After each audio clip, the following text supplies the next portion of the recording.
Greetings and salutations.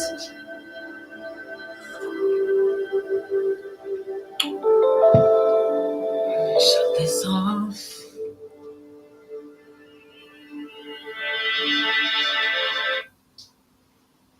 Greetings, greetings, greetings, greetings. Welcome to another episode of Broken Girl Paints. I just decided, let's do a live stream. See if anybody shows up. If you don't, I don't care, because I'm doing what I would be doing anyway. I'm painting. Got a better camera than the last time I tried this jazz. That camera that I had was garbage, probably because I bought it from a Euro shop. But yeah, I just need to figure out. This is what I was working on the last time. Last time we did a live stream. And I've been working on it ever since. But I don't know. I want to work on that. I got some blank canvas. I wasn't sure if this was too small.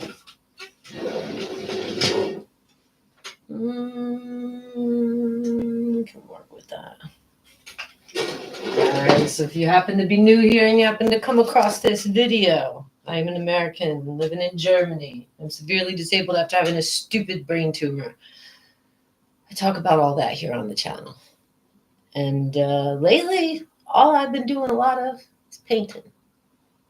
And so I figured instead of neglecting my YouTube channel further, I would do some live streaming. So let me just get set up here. What we're painting with today, folks, are acrylics. I love acrylics. I got some nice acrylics over the holidays as a gift. So I got all kinds of acrylics. Get my junk basket of more acrylics. I prefer acrylics. Oil is just too complicated and chemical crap involved. Acrylics are nice. They're water-based. I like the way they blend. I like the way they pop. I like the way I can lay them thick sometimes. Let's see. So my painting style for like most of my life has been like abstract, surrealistic. But last year, being disabled and being mostly at home, I decided to start challenging myself. Like I started trying to do more realistic stuff. So I'm still learning. I'm still a work in progress. But that's why you see like behind me a lot of like human forms. Of all human forms, I prefer to paint the so-called feminine form. I like the curves. I like trying to get the curves right and the light hitting off of them. But yeah, I've been basically trying to teach myself realistic. But I tend to always go back to my abstract surrealistic roots. Like I just like playing with colors, and sometimes when I'm painting, it's not what I started with. Like what I end with is not what I started with. Like sometimes I just lay the colors down and see what happens, and pictures start to just appear in front of me. Sometimes I have an idea and a specific goal, and I go right for it. Like that's somebody that I know, a handsome young man named Johnny. This angry man, I'm really happy with him. He's almost done. It was just an idea I had, again, with trying to get better at doing realistic. I decided to try to do some like extreme expressions. And this guy is anger, okay? Like over there, I got a lady I'm working on, and it's supposed to emit depression, sadness, but we're not quite there yet. Got a lot more work to do on her. This guy, though, I'm in love with. I think he's almost done. Like he's anger. He's not 100%. This is a running theme with me. I'm pretty much never done. Like I'm never pleased. So let's see here.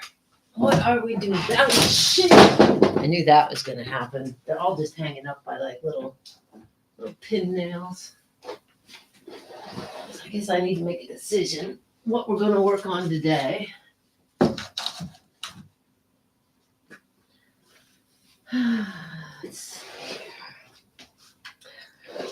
kind of like so my thing is I leave things hanging up on the wall because I used to have a tendency of out of sight, out of mind, completely forgotten. So I would like put away my painting supplies, put away all of my stuff, clean it all up, and then forget about it for weeks. And every time I start painting again, I remember how much I loved it and how healing it is to me. So I find when I got this stuff hanging up back here, I walk by it every day. I look at it every day. And I look at it and I see stuff I want to do to it. It motivates me to get back to work. So started this the last time we did a live stream. And when I finished that live stream, it was nowhere near done. We're never anywhere near done, dear viewers. So I worked on it since then, trying to make this face have a little bit more definition. It looked so like scrunched up. I'm still not really pleased with it. I love her face. I feel like I nailed it with her face, but this person, I am not pleased with this face. So it's a little orange yellow here. That's just because I was like working on it. We're not quite there with this. I don't know if it's a male or a female, but these are lovers. And I feel like I gotta fix her boobies. The nips are wrong. That's all I'm saying. The nips are wrong. But never finished. Maybe I'll start by just working on this a little bit and we'll jump around. Because that's what I do. I jump around. I do a little on this one, do a little on that one. Sometimes when I'm done painting, I'll have like leftover colors laying here on my palette. Was that one of my cats? I was hoping one of my cats would give you a little bit of a show back here. Bistet. Come up here, bud. Come here. Put on a show. You could be famous. Yeah. Ladies and gentlemen, this is Bistet, the Wonder Cat. Okay. We sit right there now. So yeah, like I was saying, sometimes I'll have at the end of a painting session, which usually goes for several hours. I sit here for several hours usually. I'll have like a few leftover colors on my canvas. I'm putting down some like skin tones, some oranges, some reds, some Caucasian-y skin tones, if you will. A little bit of yellowy in there. The first thing is we're just going to get right to work on fixing some things I'm not happy about with this painting and see if we can make any progress. Bistet? No? You make sure I do everything right. Keep your eye on everything. Okay? So, got a collection of just brutal brushes here. I am not picky. I have no recommendations. If you are watching me because you're a painter and you're hoping to learn something, I'm sorry for you. I am not Bob Ross. I love Bob Ross. Definitely inspired me, but I am not him. I'm self-taught. I'm just effing around here. Because I enjoy it. I enjoy painting. So we need to fix this little area. I went a little too dark with that. So what we're going to do is go right to the light with a little bit of yellow. Every once in a while, I got to push it away from me. I find I sit on it like a hunchback for too long, and then you lose vision, and that's how I ended up with the nipples where they are. That's not where they should be. So let's just look up. There we go. And I'll sit for hours on these. And the thing is, you really shouldn't do that. Sometimes you got to take breaks. You got to walk away because your eyes get all messed up. And I have to remember to like back away from it and look at it. Because that's what happens. I sit for hours. I'll sit for like 3 or 4 hours on this. And then later that same night, I'm laying over there and I'm just looking at the wall. And I'm just like, that nose is wrong. That nose is wrong. That nose is wrong. And it'll bug me, and I'll have to get up and paint. Right now, we're just going to do a little cosmetic surgery down here. We're just going to lighten up here. See if I can get her form a little better. I don't feel like the breastises need to be extreme, but I'm trying to get that the light hits them. Clearly, I want my placement of things right. Been with trying to teach myself realistic, I'm learning that so many things are so difficult I never thought about, like hands. Hands are a pain in the ass to paint.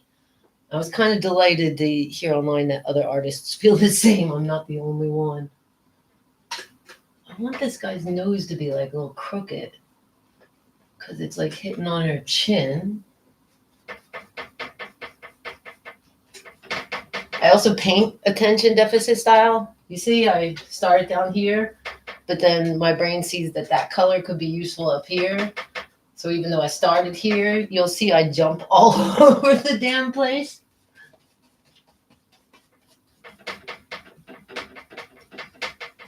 Honestly, I'm just playing. You know, I'm not doing this with any real clear conscious knowledge of like what I'm doing. I need to lay that there to get the depth and accents. And I mean, if I had that, I'd probably have these paintings done a lot quicker. I just like to play with the colors and see what they do. And then when they dry and I come back to it, it's like a whole nother thing, laying other colors on top of the dry layers. Elvis 3000 says, hello, Christy. Hello, Elvis 3000. Well, I hope you're the Elvis I think you are. If you are, I hope you're well. Oh, I got 4 viewers. Yay. I went out of my way to set this camera angle that my good side is here. Normally, I sit at this table facing that way, my back to my windows over there. But I hate my lame side of my face. Like, that is just not something I want to put front and center on the camera. So I did a little vanity thing today. Oh, Elvis 3000, I thank you for being here, and I thank you for leaving a comment in my chat. My cat is screaming from the other room. It does that sometimes. We're just painting today. We're just effing around on a little bit of canvas. I think I said at the start, for any that weren't here, this is just pretty much what I've been spending a lot of time doing. And rather than neglect my YouTube channel, here I am. Here I am. What do you want from me? Yeah, and right now my goal is to fix the breasts area because I'm not pleased with that. Since I'm looking at my monitor over here and it looks different there than when I look at it here and when I look at it up close. All right, so first I need to get the form. I feel like this one's gonna be hitting more light. I feel like the light is coming down like kind of like this at them.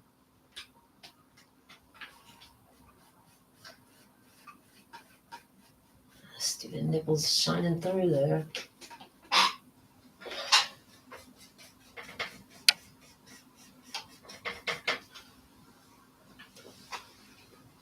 Five viewers. I appreciate each and every single one of you. You are officially the coolest people on the internet right now. It's a fact. You can look it up. Let's look it up, bro. It's the word on the Strasse. I hope you all survived the horrible holiday seasons that we recently had before us. And I hope none of you find yourselves in any of the many war-torn areas in the world. Good times on planet Earth. So I'll check back here now and then in case anybody else leaves me a little comment there.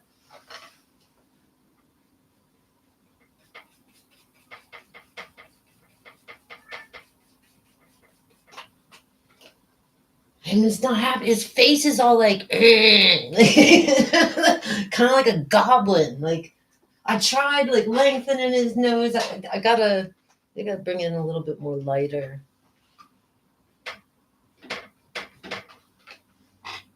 Oh, I hate him.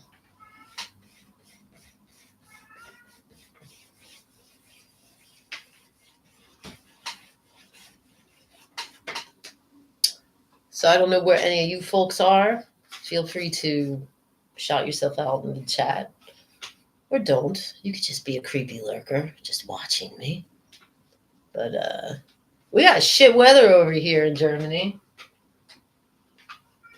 I would describe the weather that we get right now as very typical German weather. It is just cold, gray, lots of clouds, lots of moisture, way too much moisture in the air, way too much moisture, wind, moist wind. There we go. I keep going with the strokes like that on his neck, and it looks longer and longer. I got to start going like this. I'm just going to have to redo that strand of hair because I'm kind of painting over it. So back to her boobies. Use a little bit more of this.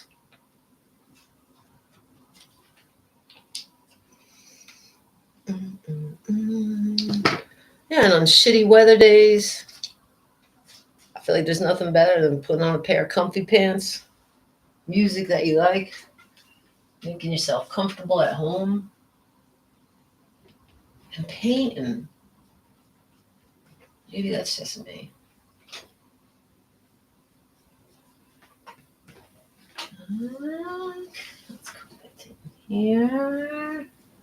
Still trying to hide the. I'm not pleased that those nipples are not going away. I'm going to have to throw another color over it.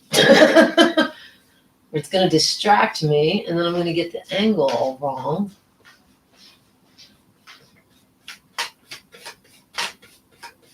Round of her neck. Light is shining down like here. Oh, what can I do there? He needs to be more lighter. So, come in with a little orange. And he's also got a little nose hole there. I don't want so prominent.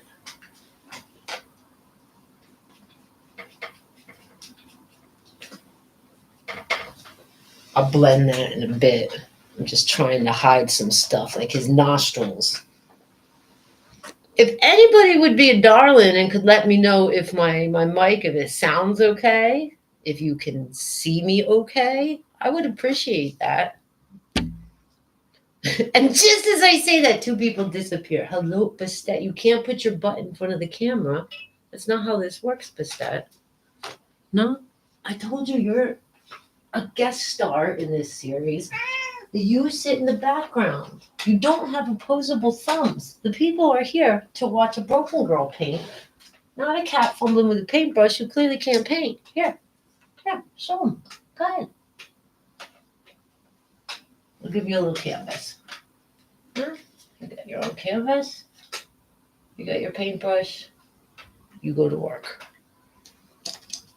Bastet. We'll show it to them. We'll show them the painting when you get it done, okay?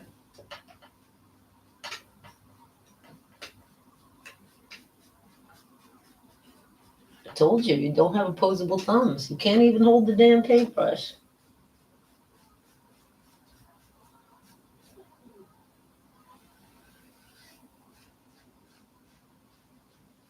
Ah, damn it. They're way too pale. I'm still trying to hide this mistake down here. I feel like I'm doing it wrong. Maybe I need to come in with another color. Maybe like a dry brush. One stuff underneath. I'm gonna go with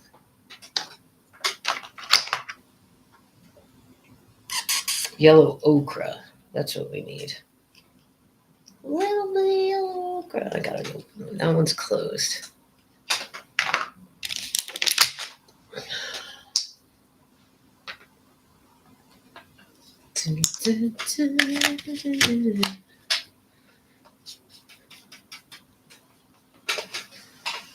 So, trying to get rid of these nips. I placed them way too early without getting the form of the breast that is proper. Like a damn Bastet. You dropped your paintbrush, buddy. You dropped your paintbrush. Let's see what you get done. That's pretty good. He's getting something done over here. Hold on, finish it up.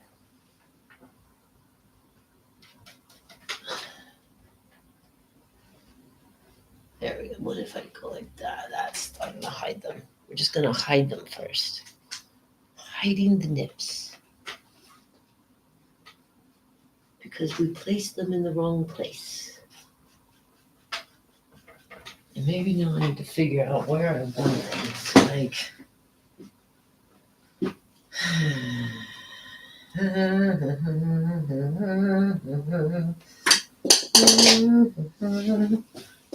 all right, I'm taking the paintbrush from you. I told you you don't have opposable thumbs. I told you it wasn't going to work. I tried to allow you to participate. You're going to have to finish this week with pause.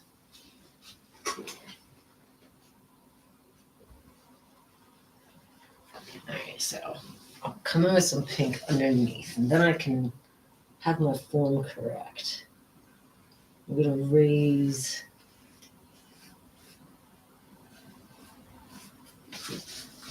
back away. I feel like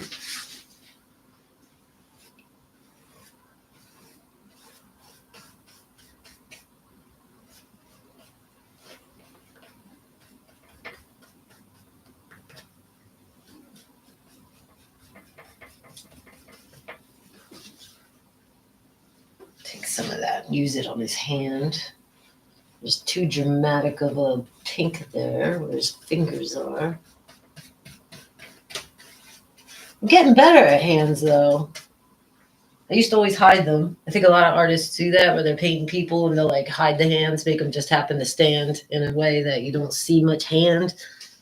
But in the name of like forcing myself, I've been trying to do more and more hands. So I did my own hand. Trying to just learn. Let's come back down here. I want to come with a real light color. I need something light. So this boo is going to be pushed a little, right? So it's going to be a little higher here. Yeah. And I feel like it's going to go to about there now. And then this one.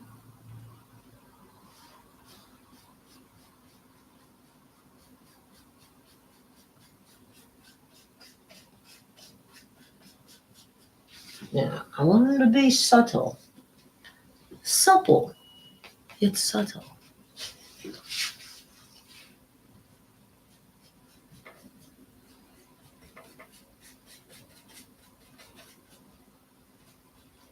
I'm starting to feel a little happier with where his hand meets the boo-boos. Let's soften up that pink. And I'm going to come in with a little bit of white. There's like professional artists out there. Don't use white. Don't use black. Shut up. Like I know you can like make your colors and accent them with the others and blah, blah, blah, blah.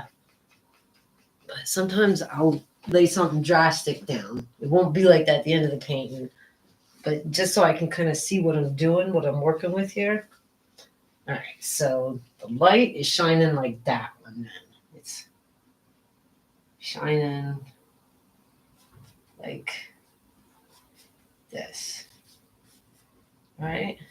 And neck is shining, getting a little light, which will then bring us down here to this, which is being pushed up ever so softly, right? Because his hand here.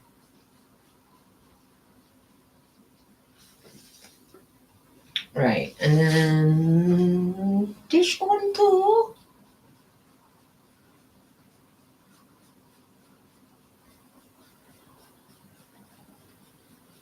I hope right now somewhere in heaven Bob Ross is watching me, proud of what he created. I was so happy when I was a kid and I get to stay home sick from school and Bob Ross was on TV. talking about painting happy little trees and happy little mountains. There's no bad mistakes, it's just happy little mistakes. Some happy little nips. Some happy little nips. So I got the light just hit. I'm going to carry it down. I think the light's hitting her neck. I want this more rounded. A little light there. Maybe some light hitting his finger like that. Knuckles, knuckles, knuckles, knuckles. Knuckles gotta stick out. Knuckles, knuckles, knuckles. Come back with some lighter colors. Now I'm getting happier. I gotta carry this a little bit more up.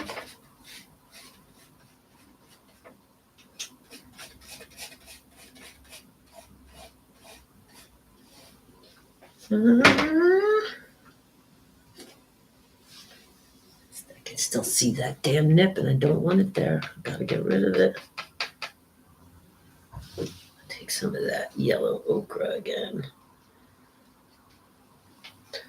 And take some of that yellow ochre and what do they call this color?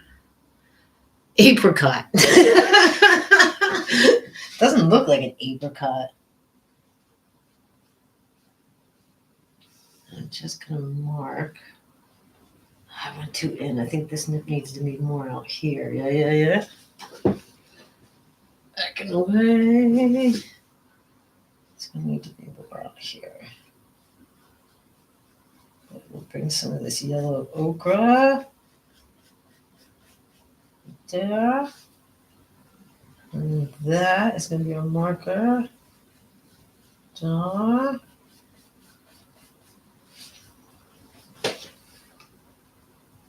I know it looks ridiculous right now, but we'll get there.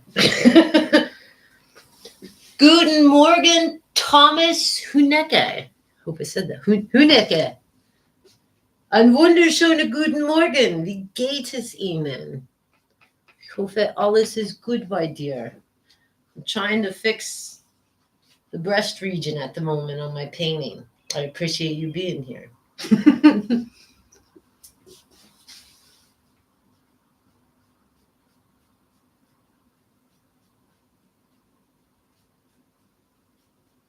think I gotta let it dry because it's like I'm trying to hide the nips that were there and they just keep popping through every time I add like a moist color. A moist color.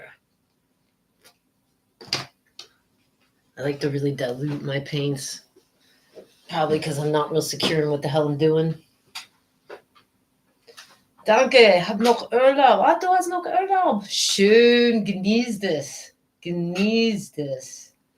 Ich glaube, nichts wird gemacht diese Woche in Deutschland. Ich glaube, viele Leute haben Urlaub, meine ich. Ne?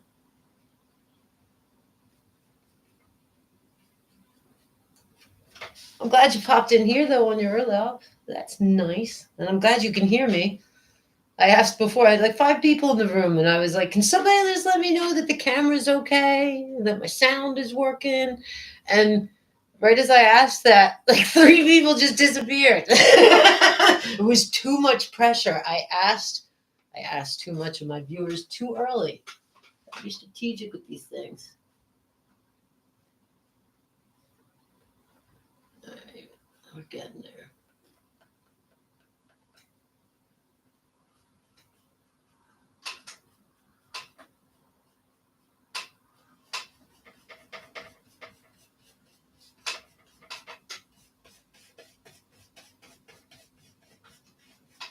A little more light.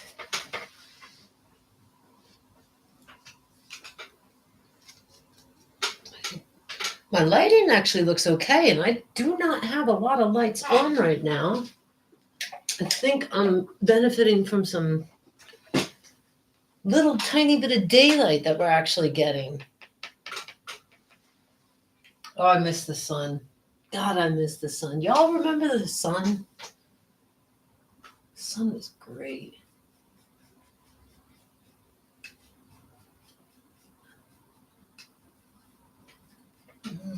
don't think I like that. I'm gonna F that up. This guy's face, still too bunched up. So I keep trying to give it some more definition. And I hate him. This happens to me often. I hate it. I hate it. I hate it. And I'll walk away from it, come back to it. And if we're lucky, at some point I'll be pleased with it. Yeah,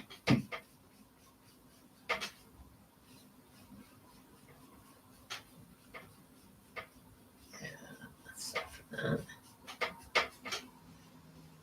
Is your chin so stabby? Don't like that either. Light shining on her neck.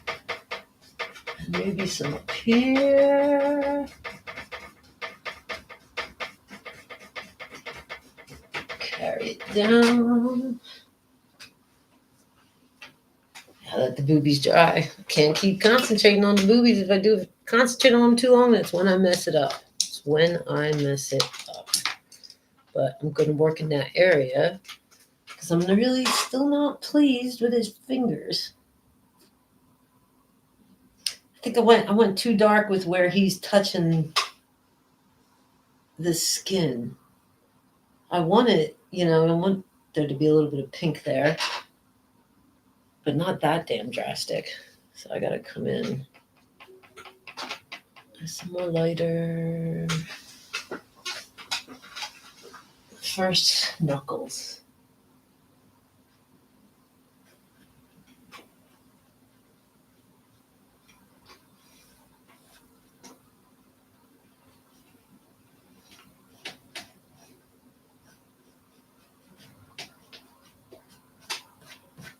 The other day I was talking with a friend, speaking of knuckles,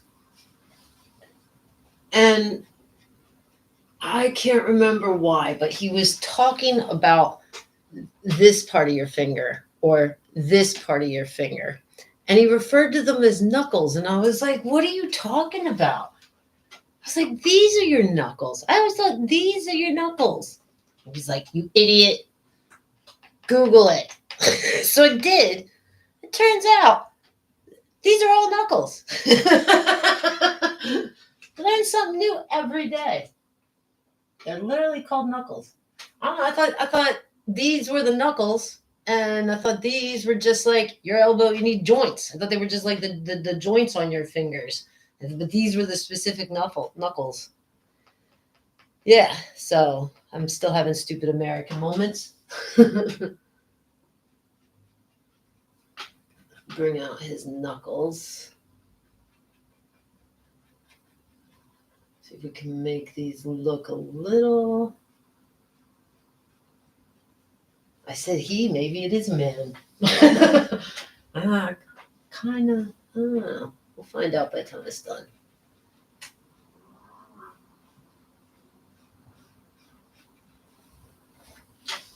I don't like it at all. This. Knuckle.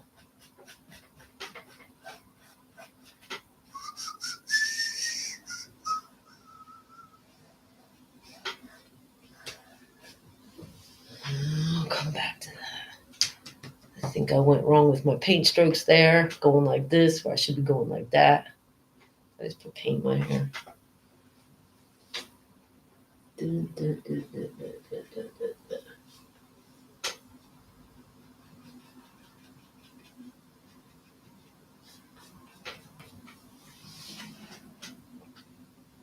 Not what I wanted at all. Back to hiding the nipple. Back to hiding the nipple. Okay.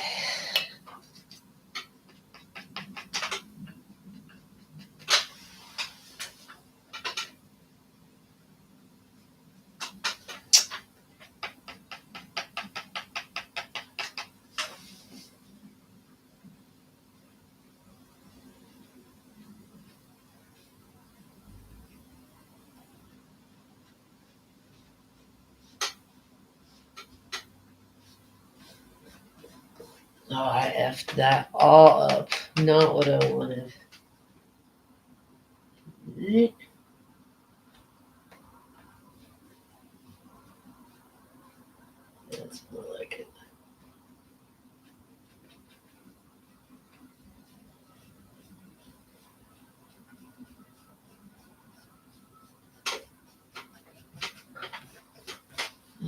come back to that hand. We're getting there. I went really wrong down here. I used a dark color to draw his hand in because hands are tricky. So I used a dark, I think a dark brown, and it was too much. I'm having a hard time hiding it, like the nipples.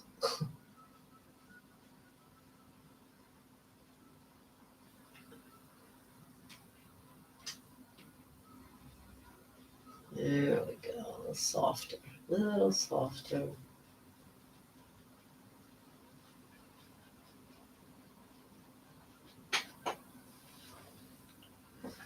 This is too much here.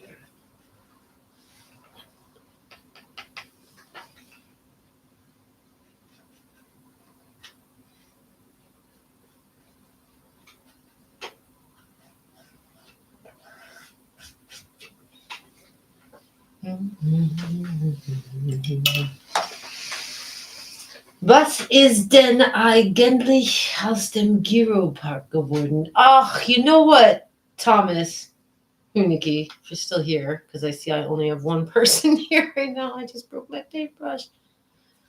I made a video. I went there when they had their grand opening or whatever. And I just, honestly, I felt like it looks nice. I've seen nicer. I don't know, I just felt like the video I made wasn't very interesting, probably because I was not in a great headspace. But Giro Park. So Thomas Hunicke wants to know what's with the Giro Park. Yeah, so they finished it after investing literally billions of euros in a town with a lot of homeless people sleeping on the streets, but that's parks. They finished it. I feel like the good news is they didn't kill as many trees as I really thought they were going to. Like that was not a great park. It was never a beautiful park. This is Mönchengladbach. Anybody in Germany that's ever heard of this damn town, it's very artificial, Thomas. I mean, I'll give them some credit. I feel like they tried. They tried, right? They built this, like, do I call it a pond, a lake? So the Giro Weiher, it had like of the Weiher, it had like a retention pond, I think it might be called in English. Just a simple round thing that a bunch of ducks and stuff lived on. They extended that. They removed a parking area, which pissed off a lot of people because parking's an issue anyway. So they removed the whole park plots and brought the water out bigger, wider. And they made like these like concrete steps around it so you can like sit on it, which is nice. Because I'll tell you what, with my disability, it's become really clear to me that there are not enough damn places to sit in this country in general. Like, I don't need a wheelchair, but I need breaks now and then. I need to sit. And it's kind of frustrating. That was one park where it was like there were like a few places and some of the drunk people pooped on them. But anyway, that leads me up to what I'm worried about, the weird pond thing that they extended and made bigger. I mean, I don't mean to be crude, but again, this is Mönchengladbach. And I'm pretty sure that water is going to get filthy very fast here. First off, right next to Giro Weiher, like kind of up the hill there, is the Altstadt of this town. And there's a street there where all the bars are. And at the last sales job I had some customers that lived by Giro Weiher. And I remember when they mentioned it, I responded with, "Oh, that must be so nice. I like that little park." And they were like, "You wouldn't like it on the weekends when the drunk people come out of the bars." Apparently, many, many drunk people wander into that park at night to do things maybe you might not want to witness. Large variety of things. I remember, like, I don't know. It seems effort was made by the city to make a status symbol, and they did that. And an effort was made by the city to raise the rent around here. And I don't know if they did that, but I'm not really pleased with it. I went down there. I went with my camera. I did a couple of like shots that I thought I could tie in some of my old footage to show like a before and after. And I never got to put in the video completely together because I got so much bullshit going on over here, Thomas. Oh yeah, the Giro Park. I did go down there, I think like the week after it opened, and they have a nice bench built around a tree right at like the entrance, right near the water. And I took a bunch of paints with me. And don't laugh because it's just a work in progress. But I sat there and I found the perfect view to try to paint that up tide that's up on the hill. I kind of wanted to do it since I've seen that place. I wanted to try to paint it. So that's a goal of mine, is when the weather gets nicer, I am going to go back down there and work on my painting of the uptie from this specific view, the bottom of the hill looking up. It looks like something a 5-year-old did right now. Like I don't like shipping this shit, but I have, this is me just trying to get the basic shape structure where it sits. I think there's more trees that'll come in here, but that was kind of nice. Only a few people gave me weird looks. The Germans seem to be accepting. Dankeschön. I'll talk in German, Tom. Weißt du, ich wurde das immer. Ich fühle mir wie jeder echte Künstler, die gehen und sitzen in einem Park oder auf einer Straße vor einem Kanal und die malen das. Und das hatte ich nie gemacht. Und jetzt bin ich ein echter Künstler, because I did it. I want to go down there. Part of me was thinking, like, I have conversations with friends that tell me to do something with my art, but do something with my art. It's not that simple. And I was thinking, like, when the weather's nice, it's a good reason for me to get out and go to a park. Maybe I can do this more now that I know there's sitting places at that park where I can bring my painting supplies and I can sit there and paint.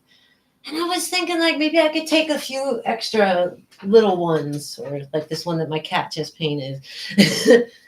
Maybe I could sell them. I don't know. It's just an idea. Because again, I got people that tell me to do something with my art, but there's not much you can really do. There really isn't. I mean, people that buy art, it's rich people doing money laundering. Long story short. And I feel like a lot of people that can make a profit off of it, I don't know. You got to invest money, I'd like to one day maybe put a show on if I could finish some pieces.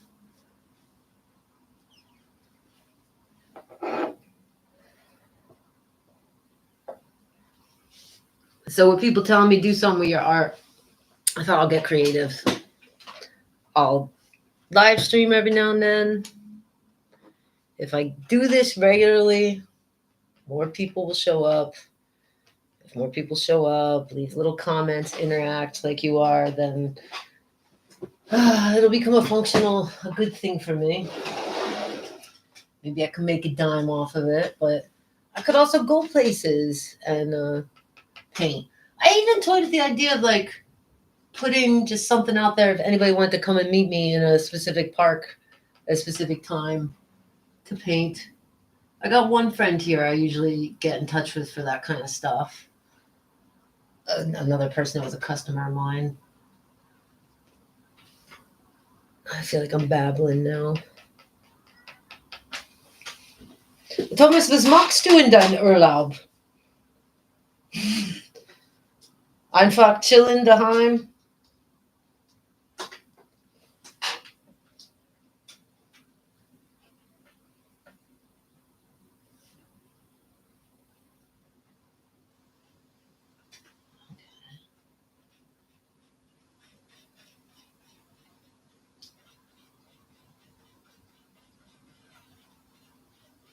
Start. That's about where they're gonna be. Let me back away and get a look. Couch. Nee, das ist total in Ordnung. Faulheit ist auch gesund. Manchmal man muss nur daheim auf der Sofa. Bequeme Hose. I'm a big fan of comfy pants, as I call them. Bei dem Wetter. Das Wetter ist scheiße, Thomas. Ich bin in NRW. Es ist so scheiße. Ich sehe ein bisschen blauer Himmel heute. Ich habe schon lange keinen blauen Himmel gesehen. Aber es wird auch schnell weg. We've been having like insane winds here. Winds. Gale force winds. How the hell do I say gale force winds in German? That's probably similar. I think. But horrible, horrible winds. Everything just getting knocked around outside. Oh, my lighting is getting shit again. Yeah, okay, we're bringing the nips up higher. So now I gotta come in with darker underneath. You need the dark to see the light. Ja, der Sturm seit Tagen schon. Ja, aber echt. My terrace, everything just gets blown around out there. And it's just like, es ist einfach nervig draußen zu gehen. Das Wind tut weh, das Kalb tut weh, das Regen tut weh. Und es ist depressiv. Echt depressiv. Gar keine Motivation bei dem Wetter. Außen zu malen. I like to paint when the weather is shit. Of course, I also paint when the weather is nice. But on days when the weather is shit and or my health is shit, like also by this weather, I have these horrible skull crushing feelings. It's good for me to sit here and paint a little bit. I feel like I did something. Like I don't feel so worthless, I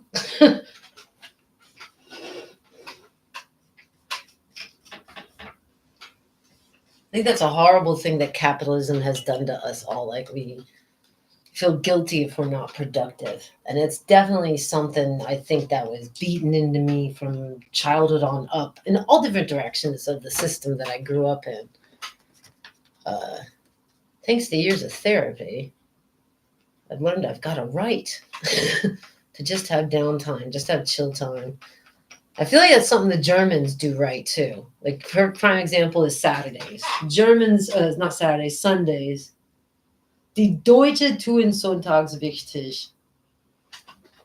The Germans do it right on Sundays. Everything just shuts down. It just shuts down. And we all just chill.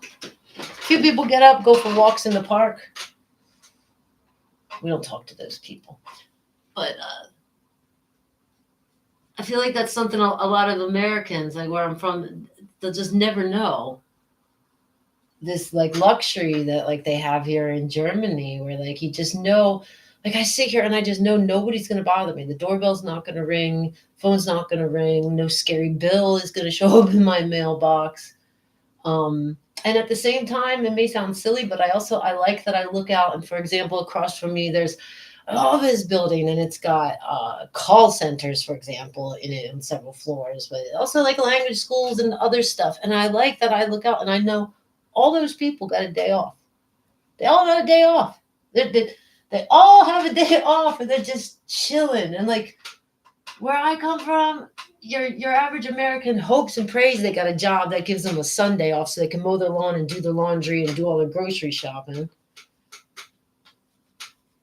But I am really thankful that here in Germany, I'm still learning because I still have moments of feeling uncomfortable in it, but I learned it's okay to be selfish and just have me time. Just shut it all off. Shut off the phone, shut off the door. I am unavailable and just doing me at the moment. Und das hat ihr, mit your Urlaubstage, when you're Sonntags. I feel like the Germans, they know how to chill.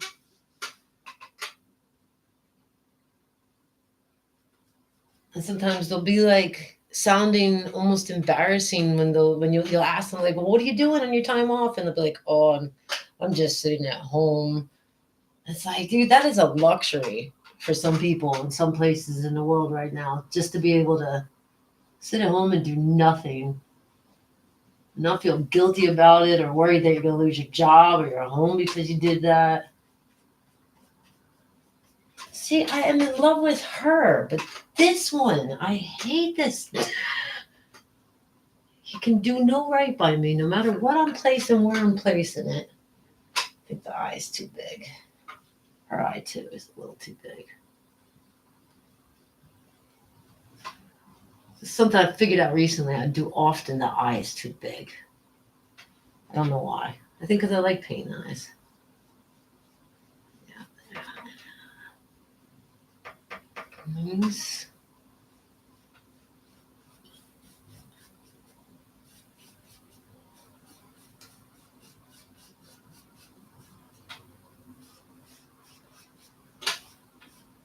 Getting about where I want to be with this boob job. She's having plastic surgery today.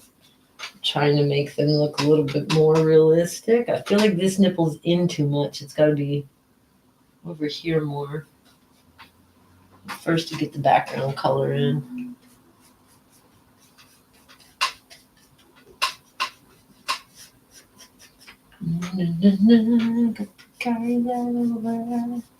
So it looks more round and less veiny. Well, she got some veins in her neck, right? Yeah.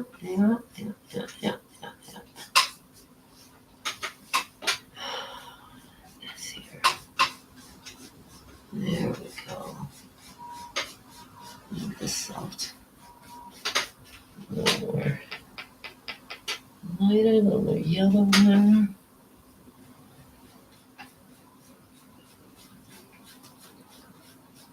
I'm starting to get pleased where his hand meets her skin. I guess I went wrong, like outlining it using a like brown. Booby. There we go. I like trying to get the roundness right, the curves. Let's see what's going on in the chat. Thomas Hunicki. Ja, nach dem welchen auch nicht sehen Woche, aber ja, wir haben es schon sehr viel besser hier in Germany. Das stimmt, Thomas, das stimmt. Das stimmt. And it ain't getting any better for the Americans. Biden just went right past Congress, didn't even ask permission to ship off more money into wars, into bombs, into weapons in the Middle East. Well, America's got whole tent cities, 30% of children homeless, and fucking healthcare, debt forgiveness. More than 60% of bankruptcies are because of medical debt. So many other things that could have been done in and for that country that are just put to the side for war. I'm very thankful to be here. Although I worry that that's going on here too.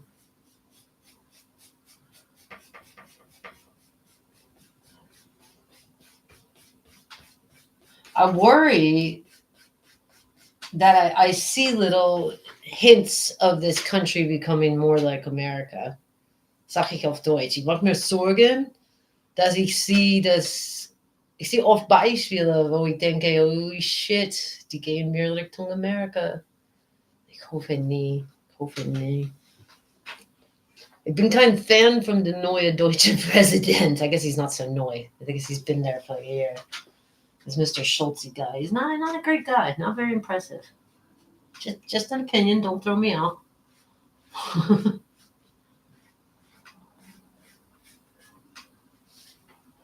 I think a bad thing is me trying to learn more about German politics. Because my heart gets broken all over again. Like the people I thought were the good guys, not so much. The ones I thought like, oh, that sounds cool. The more I read about them, I'm like, It's like the same thing happened to me in America, you know. Like I think the greatest example would be two clear great examples would be like Bernie Sanders or AOC in America. You know, they present themselves as left leaning and socialist even. They're just cosplaying. They send money to war. People still don't have health care. Education's still garbage. And the list goes on.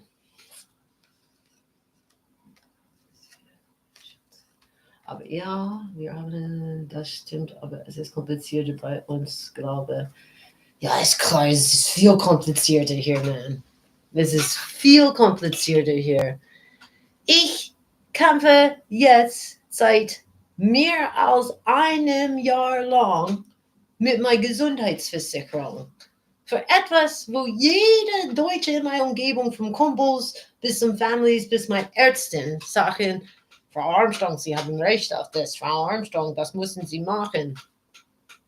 Seit einem Jahr. Hin und zurück. Jetzt bei Sozialgericht. For something I supposedly have a fucking right to.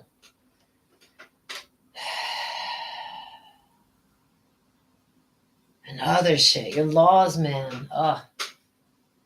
Yeah, Germany is very complicated. And I mean, in some situations, I think I'm that's okay. Like it's needed, it's necessary, it's a sign of an attempt was made to do things right. But in so many situations in this country, I feel like things are made more complicated than they really need to be, especially in this day and age. Like things could be a little bit easier to get. And I think it's really unfortunate that a lesson that I learned becoming disabled in Germany is almost like when I was new here, I was so excited and thought it was so awesome, the amount of like social rights here in Germany. And since becoming disabled here in Germany, like I said, the foreigner, disabled, I got people screaming in my ear, go get this, you have a right to that. And dude, we got rights here, but you better be ready to fight for them. Do not just expect to get them. You have to fight for them here. And quite often things that seem like laws here, they're kind of recommendations. If you're willing to spend a little bit of money in the legal game, maybe you can get a hold of those too. I think that's unfortunate. However, still 10 times in a better situation than when I was in America, or where if I was in America right now. The greatest example is this fight I am in with my health insurance company at the moment. If I was in America, it would be what it is. It is what it is. They give what it is, and I can accept it or go F myself. And here, because I live on a very, very tight and sad income, I have a right to like get a lawyer for free to fight against my health insurance company for my rights. And I've had to use this here in Germany a few times for a few situations where you basically go and I'm getting a notification. Your ads will run shortly for some viewers in approximately 30 seconds. Okay. I didn't know it gives me that notice. We can skip ads. Let's skip it. Let's skip it. Let's skip the ads. So yeah, I'm really thankful that I've used this service here in Germany, where okay, you gotta like lay yourself out bare naked and show that look, I'm poor, I have nothing. You have to do that. That's no fun, and you have to go through the bureaucracy game, tons and tons of paperwork. But if you're having a legal situation that could threatens you in your life, You do the paperwork game, and you can get you get like a certificate. You can go see a lawyer. And even better, I found at our courthouse here, they have something once a week where you can just go chit chat with a lawyer. So I have utilized this a couple times in my time here in Germany, and I realized that is not something available in America where I'm from. I was having this conversation with a friend of mine, also an immigrant here in Germany, and he says, no, that is not true. He says, I see on TV that in America, you get arrested, you can't afford a lawyer, you get a lawyer given to you.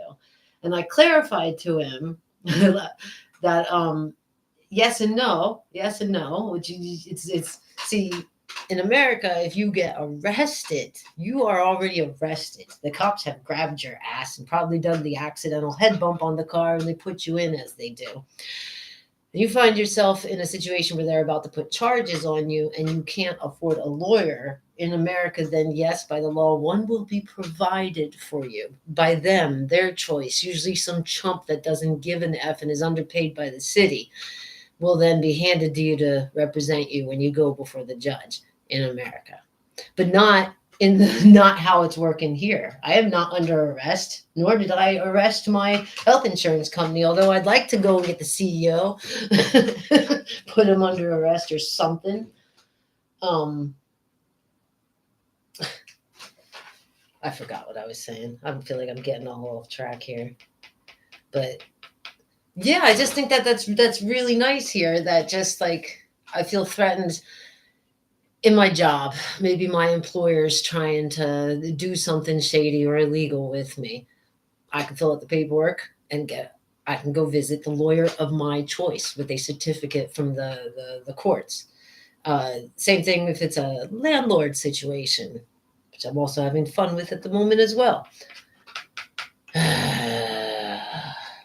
But also for the healthcare situation. I'm really thankful for this. Let me pick out my lawyer. Like, I got to pick out somebody that I trusted, I feel comfortable with.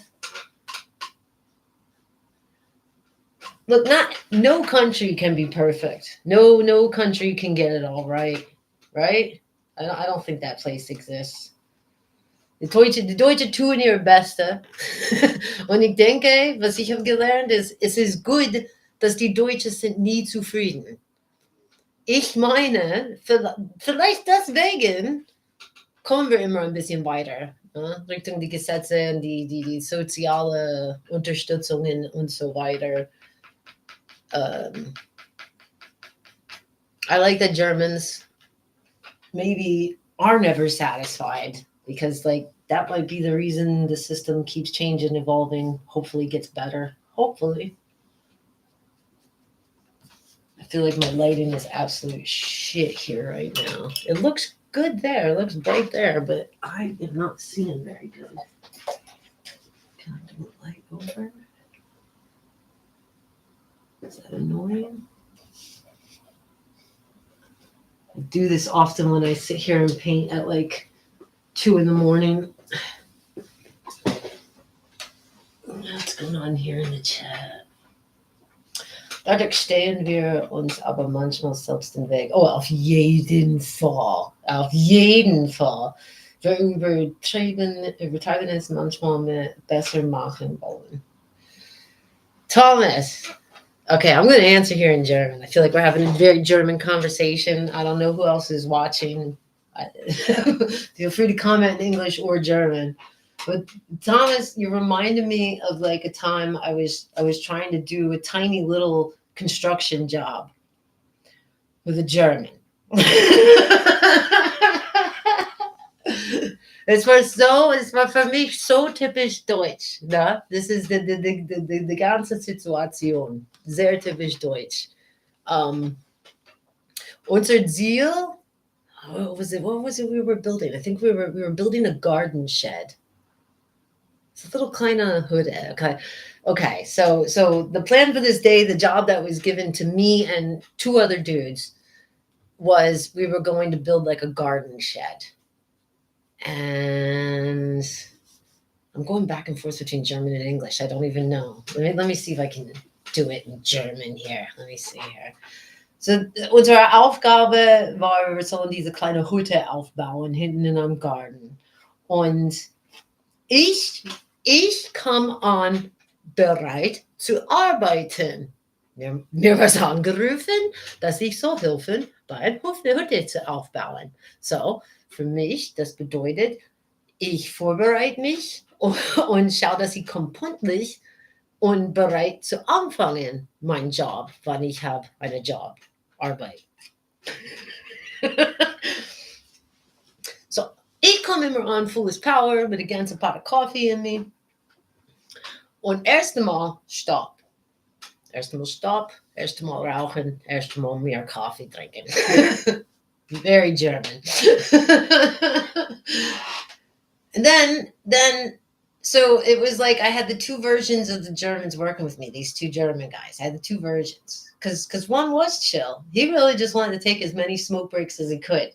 I liked him a lot. The other one was very German in the way I can't stand. The kind you run into in every Amt, you know? Like, this was a simple garden shed we were trying to build, okay? It was a simple garden shed we were trying to build. And that means it came with instructions. And so, like, the first thing I did was lay out the instructions, lay out the pieces of said garden shed, lay them out so you have a clear vision. Does it match up what's on the plans, right? And then tools, get the tools. So I come on, I've already drank my coffee, I'm ready to work. And I start just leaning it out so we can get a view. And then pretty much I'm just thinking we grab the tools. We start looking at that. We just start building this shack. We'll have this done in a few hours. We'll be back on a smoke break. So typical German. The one guy just wants to take smoke breaks. The other guy wants to sit there with the plans. I am shitting you not for like half an hour. He wants to discuss this. He wants to read every word on the instructions, suck them into his brain, repeat them so that we all know he both saw them and understands them. More discussion. And the whole time, I'm telling you, the whole time, I'm like this, like, yo, really? I just want to start. Like, we really could have this thing already built by now. That guy I felt very German, just like, well, do we have to look over this? And I'm like, we already have this. I already grabbed the pieces. Just lay them out. Let's just give them back. I tell you. I believe you, Thomas. I believe you. At every job where I've worked next to Germans, let me just think. Because I've done a lot of different, in my time living in Germany, I had a few jobs with like British people. I've had jobs that had me in different nations with different nationalities. When I think of like jobs I've had here in Germany, working next to Germans. Oh my God. I take less breaks than every German I've ever worked next to. I don't want to be a dick and say I work harder physically, but probably. I always took less vacations, less breaks. Oh my God. If you work on a job and your boss is a smoker, you're not going to get anything done. It's just going to be all coffee and smoke breaks.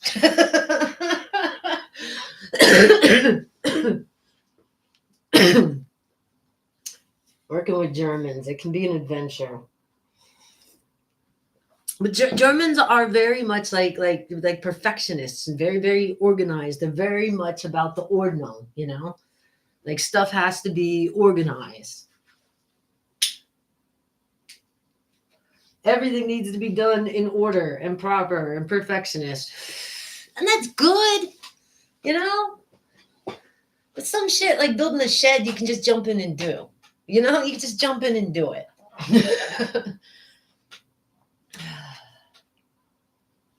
Well, Thomas, I'm glad you came here today and decided to chat with me. We should do this more often, Thomas.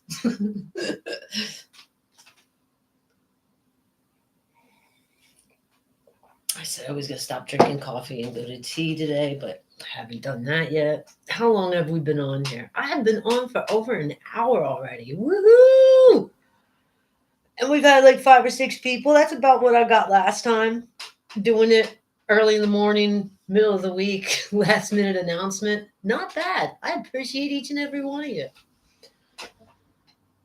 Ah, Tiger Savannah. Hello there. Happy New Year to you too. Happy New Year.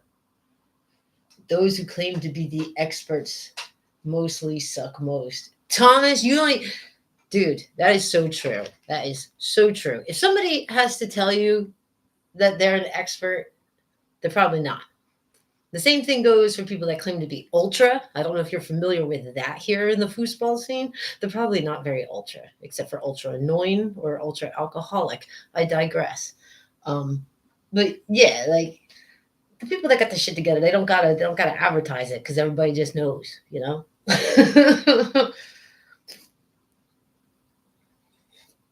And the Germans overthink. I think they overthink. I think they like to think. They are thinkers. They enjoy the process of thinking and showing and sharing while the thinking process is going on. Whereas like Americans, I feel like we're doers. Like we're just going to jump impulsive and just get it done. So working together, those two personalities was interesting. But like I said, working with Germans, it can go either way. Because I've also worked with Germans where I feel like they were like we're taking smoke breaks every 5 minutes. So that's a whole other work ethic. That Land der Dichter und Denker. Yeah, I guess so. Working with Germans. I went out of my way like looking for international companies in my time here. So like I had contracts with American contractors, I had contracts with some British companies.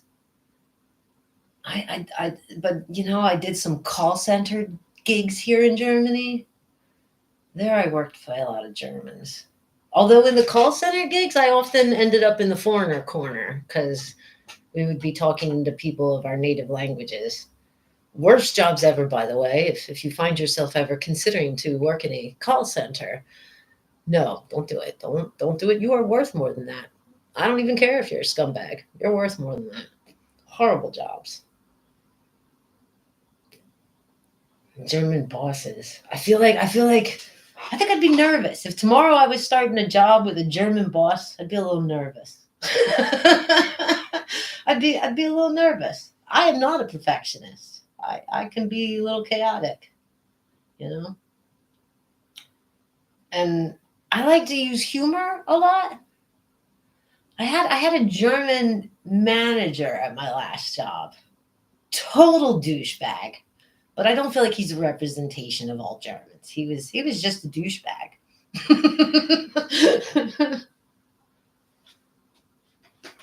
But like the sarcasm and humor that, you know, I like to use, and I think a lot of Americans use, sometimes that can be lost on some Germans. I think some Germans can be not just annoyed but offended by it. And I'm one when things do get like too serious. I get nervous and do quirky shit. So working with Germans can be an adventure. I don't know. I feel like I gotta let this one sit again.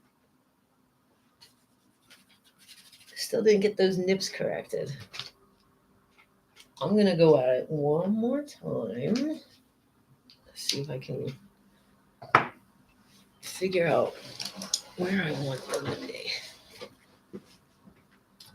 So I feel like this is coming down like that. It's that big.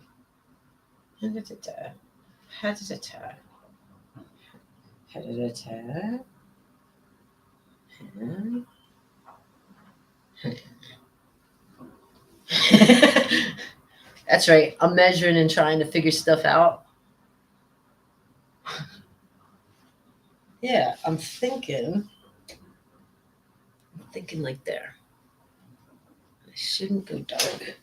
I'm thinking dark. And if that one is dark, and the other one's got to be dark. That's going to be just the top. We will not give up on the nips today. We will get them. If you're just joining us, Tigers, I'm just messing around. I'm just painting, talking a little smack.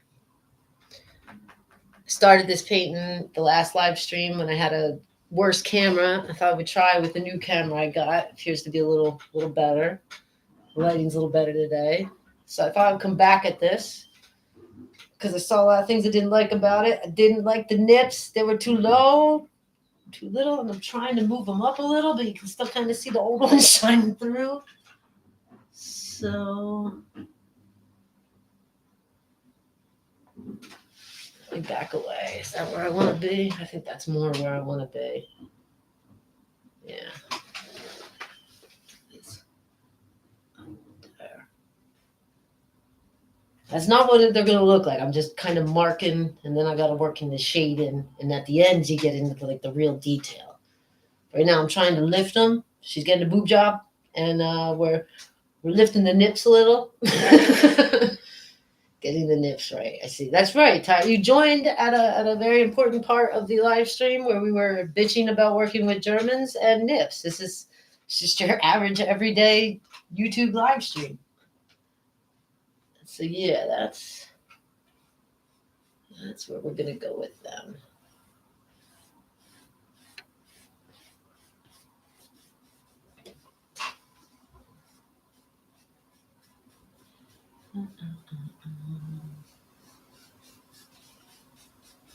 I wish I could have background music on. I was like, I looked online for some like free copyright shit. It's all shit.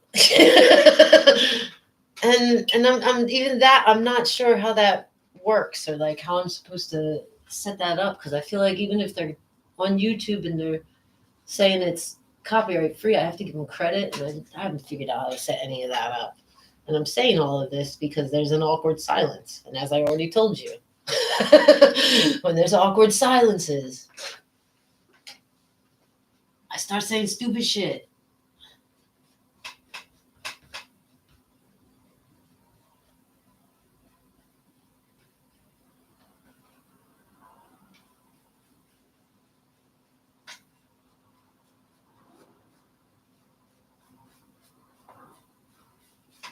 Yeah, we're starting to get there.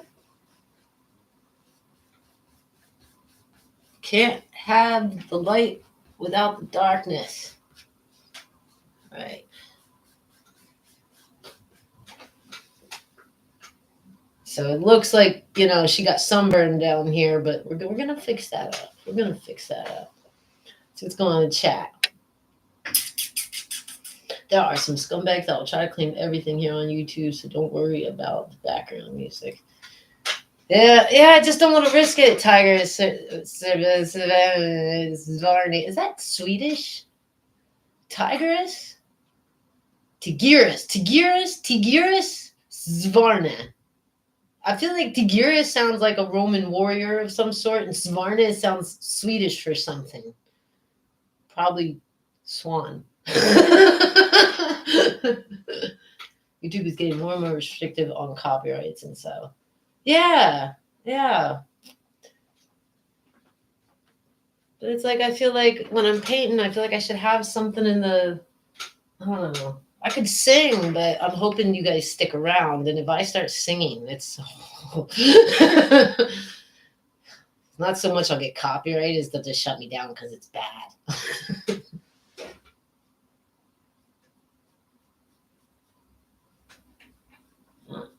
A little too pink. All right. I feel like I got the old nips finally completely hidden, pretty much.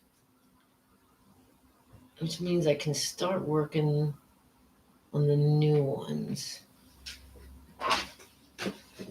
I'm not feeling right about this guy. Let's see here. Let me back away. She's turned like that. So like it's gonna come down and be even with that there. Dar. Need a smaller brush. The light would come down. It would be like there. This little curve. And then that one over there. I go, yeah. Okay, we got them lifted a little bit. We got a good start here to where they're gonna be. I think that's a little bit better. I feel like this needs to curve in a little more. We'll get there.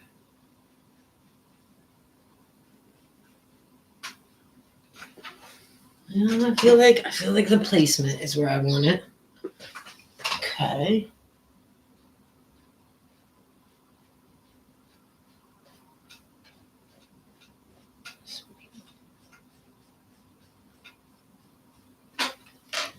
And we're starting to get there.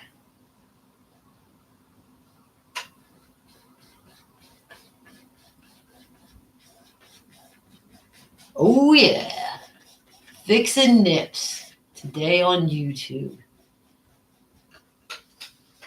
They're not gonna stay albino white.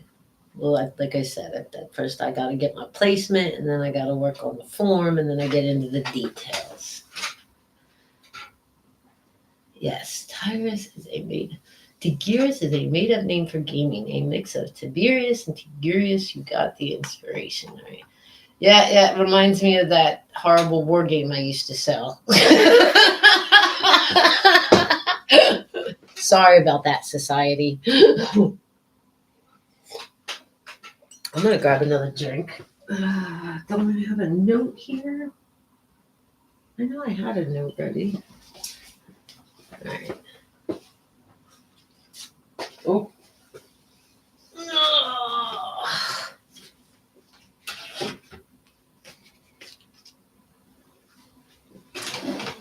Just gonna refill my coffee. I'll be right back.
I'm back. Did you miss me? Yay!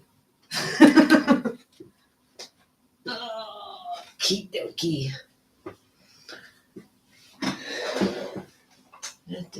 Warhammer 40. Exactly. I do not know. What is this 40K? Was ist denn das? Das kenne ich gar nicht. Warhammer 40K. Was ist denn das? Das kenne ich gar nicht. Ist das ein Virus?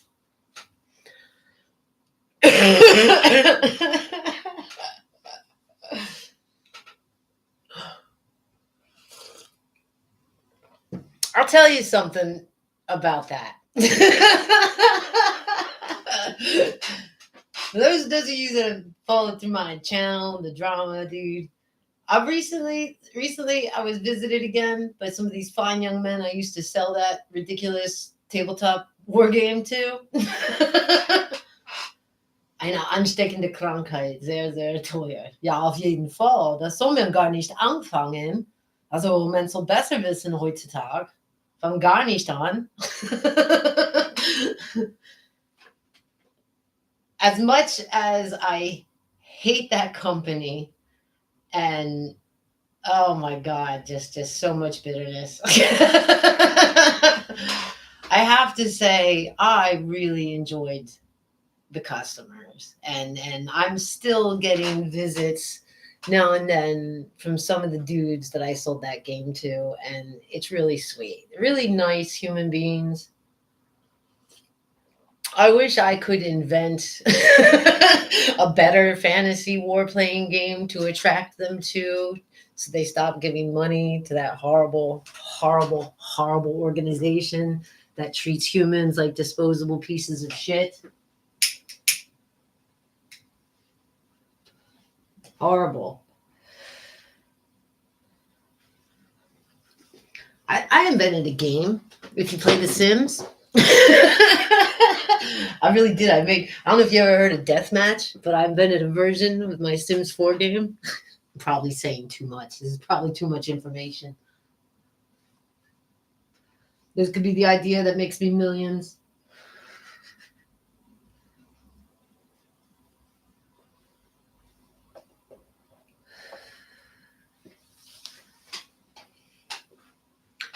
Meisten Tabletops geht es gar nicht um Spielen, sondern um Bemalen und Sammeln. Grace still plays, did it already. Sorry. Had selber mal Miniaturen bemalt.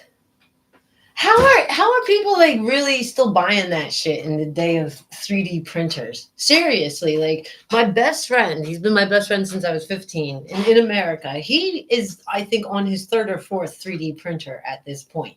He does not waste his time making little miniatures to paint, but he could. And I don't understand why people are even buying that plastic garbage that they ship all around the world, when the last thing the world needs is more plastic garbage being shipped all around in it. I even heard that in the 3D printing, they have some like ecologically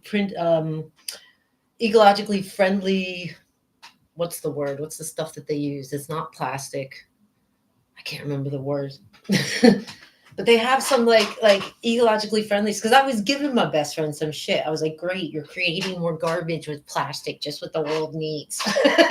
And he was like, actually, he's part German. He was like, actually, he has a, why can't I think of the word? What is filament? Is it filament? What the stuff you use for 3D printing? I think it's filament. I feel like it's a word like that. Yeah, they even have some ecologically friendly stuff, so there'd be less waste and everything. Like, make your own shit. The customers I had at that job with that product, most of them very creative. If not creative with their hands in the building and painting, very creative in the thought process.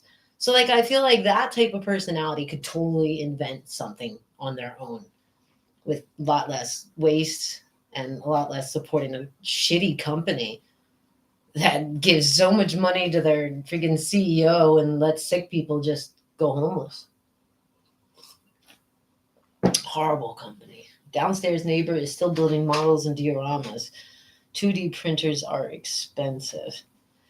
They're going to get cheaper though soon. I say this like I have any idea about tech or, or things like that. I have no idea about any of that. But just I'm an old lady, right? And like I've been watching technology, right? Like I remember when the internet was invented. I remember when we got the internets in our home, and like look how far that's come. I feel like the shit's moving fast. And I don't know, I bet these 3D printers and everything, for example, here in Germany, are probably a lot more expensive than they are in America, because I'm hearing about more and more people I know in America that, like I said, are not just have a 3D printer. They're like on their third or fourth or whatever. So I feel like they're getting more affordable. So just hang in there if you want one, is my professional advice with absolutely no background or knowledge on the subject.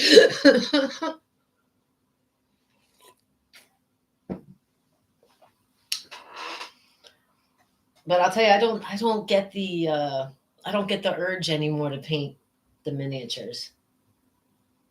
I don't really get the urge to paint the miniatures anymore. I paint maxiatures now. I mean, before I found that job, I told them I was an artist. I enjoyed painting, and like, I understand working with the tools of that kind of stuff. And when I got that job, I got right into painting the miniatures. Kind of have to; it's part of the job. And I enjoyed it for a time, but I don't miss it. I don't miss it. I think I take care of that creative side of me doing stuff like this. And sometimes I just paint on other stuff. I'll paint on garbage. I'll paint on rocks. I'll paint on pieces of wood. Bet you showed some. I have to say this right. Tiguris Zvarne said, "I bet you showed some youngsters how to paint." Oh, that was probably like one of the most funnest parts of the job was the newbies, the young, mostly guys. It was rare that I got a little girl in that shop. And when I did, she was my special little unicorn.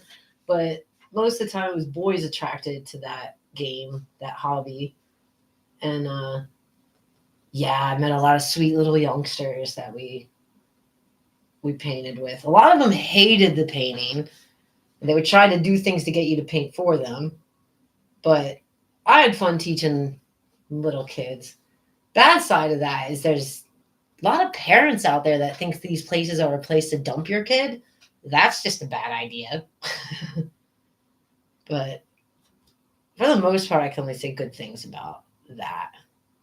Like I did enjoy the younger customers. Probably more than the older customers. Girls are super rare in a DVD store. Must be the smell. It could totally be the smell. I burn scented candles in mine. Like a candle was handy by that hobby because we had these glues. The glue came out of this like metal stick, and if you just touched it to a flame, you could use it again. It dries up.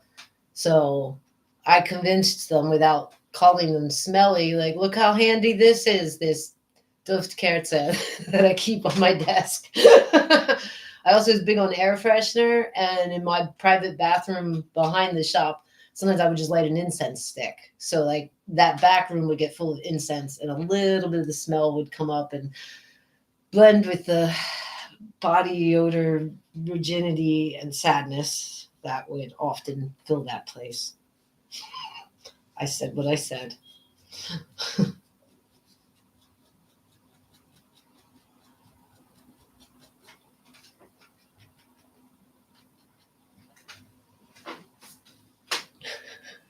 Clever, smart.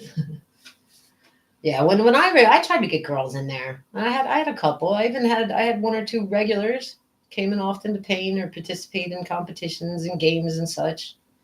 So my experience with meeting other people that work in those shops from all over Europe, the reason that this is just my opinion, but the reason that in those shops you don't see as many females is because for a very, very, very long time, and it's probably still going on in mass today, that company hired more bros than people qualified to work that position as a job.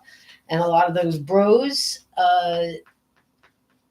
turned those shops into their private areas. And so they wanted to fill it with more of their bros. And people that look like me, for example, aren't one of their bros that they would necessarily go out of their way to charm and invite into the shop. I, however, came into that job with a sales background and knew my customers were like Pokemon, and I wanted to collect them all, and I wanted to get as many as I could. And me personally, maybe a part of it is because I'm a foreigner living in Germany, but a part of it was I really wanted to have a little bit of everyone in my shop. I wanted to have a little bit of everyone. It's a good way for me to get to know my community here where I live. And I just found it really weird when I took over that shop that my customers were 95% sad white German males. And I said, there's something weird about this because society is not just made up of that personality. And within a year, I like doubled the customer base, and I had a great mixture of all different types of people, different sexes and skin colors. Yeah. So if you see a business like that and it seems that they only cater to like one race or one sex, generally there's a bad reason for that. One that shouldn't be supported. Bro mentality, you know? When you get into a job because you're a groupie, you're easier to be taken advantage of. My cat Luna is yelling for lunch. You better give Luna lunch. Don't let your cat wait. Your cat gets lunch? My cats only get breakfast and dinner. Your cat gets lunch? You give your cat 3 meals a day? Am I doing something wrong?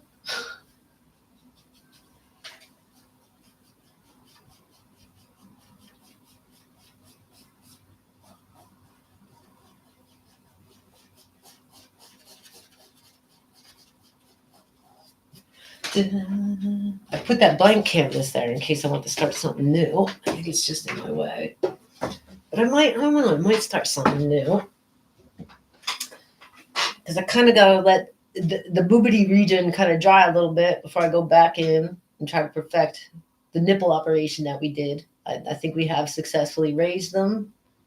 I think they're at the level I want them to be. Now I just have to go back in there and get my lighting and shading correct. I want under the boobage, we need that to be a little bit dark.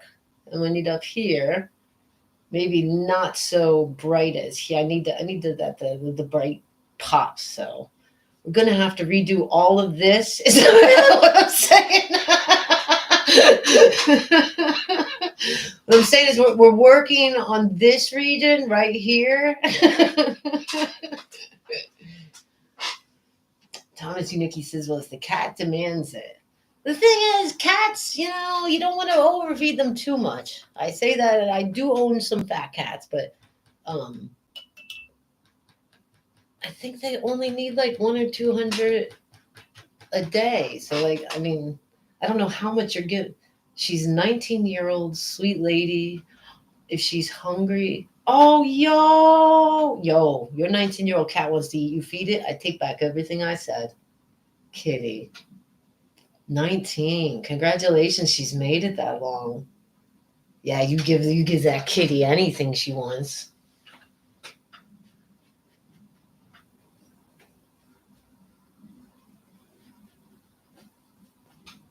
$19. That's a good age. That's very impressive. She must be very, very happy where she is.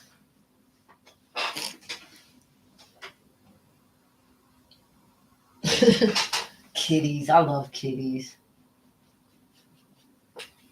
I don't know. Did you all see that I found another cat? Like the whole time I've been making these YouTube videos, I've had my little Isabel, my little black and white one, and I've had the big orange tiger Gizmo. But let me see. I'll bring him back in here. He was in here before.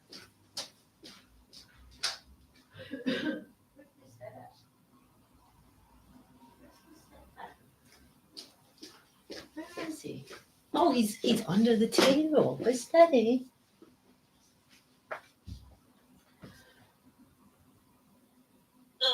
Okay. Can I get you to come out and say hi? Can I? Come here.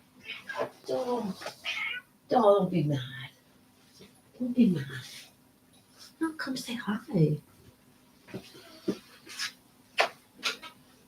This gorgeous young man is Bastet.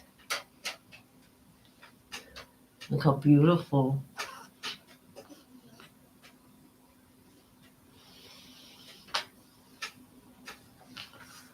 Come here, babies.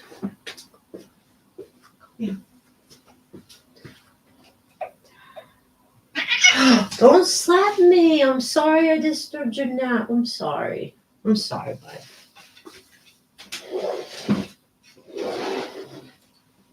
I was hoping he would take a seat with us.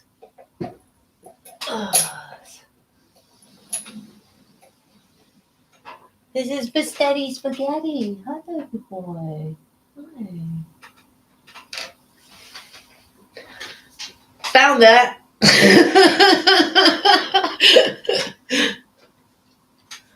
Isabel, you will come say hi too. Did you hear me giving attentions to somebody? Do you want to come say hi? Huh? Isabel? Yeah. Let's be the crazy cat lady on the internet. This madame is Isabel. She's my baby doll. She's perfect. She can do no wrong.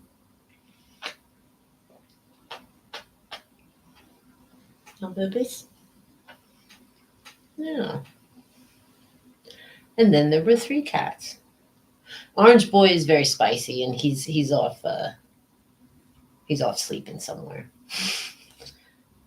What's the name of your cat, Tigris Svarne? What's the name of your... I can't say your name. Your little 19-year-old sweet lady cat. I want to know what the name of your cat is. Let's talk cats. Oh, Luna, right? You did say that. It's a great name. Is she black or white? Like I'm thinking like the moon. Luna.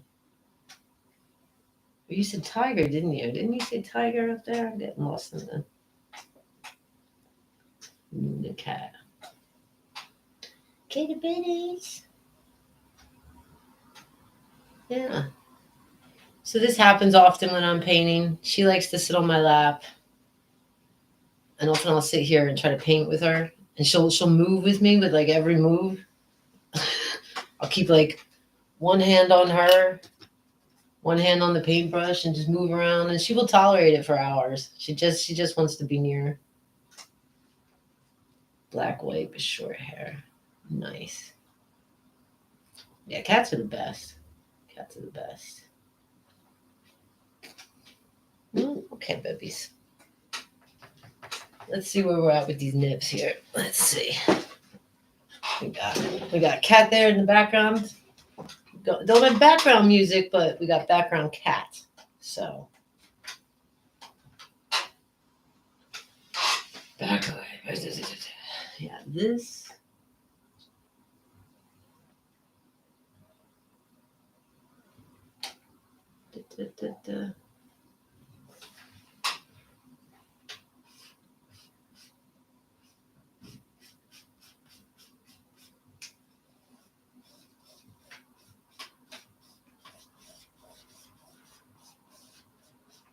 I feel like when I watched Bob Ross growing up, like he was always his paint strokes. He was always so sure of what he's doing. And I'll spend an hour on a boob. Like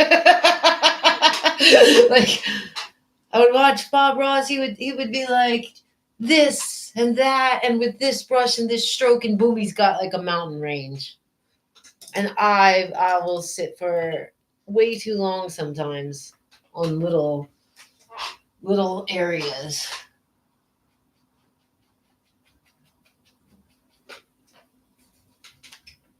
Okay.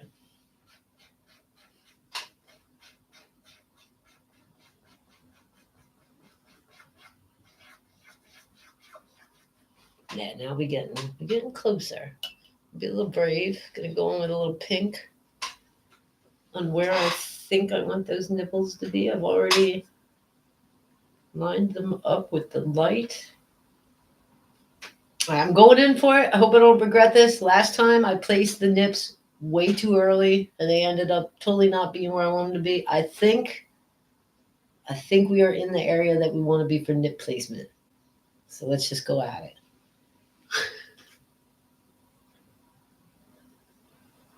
Only doing half circles with the underside right now. And if we like that, then we know what we're working with. I think I got the placement. about where I want it. Take some of this pink and put it in here. Come back to this guy's ugly ass face that his face is angering me so much the whole time I'm painting it. But we'll get there.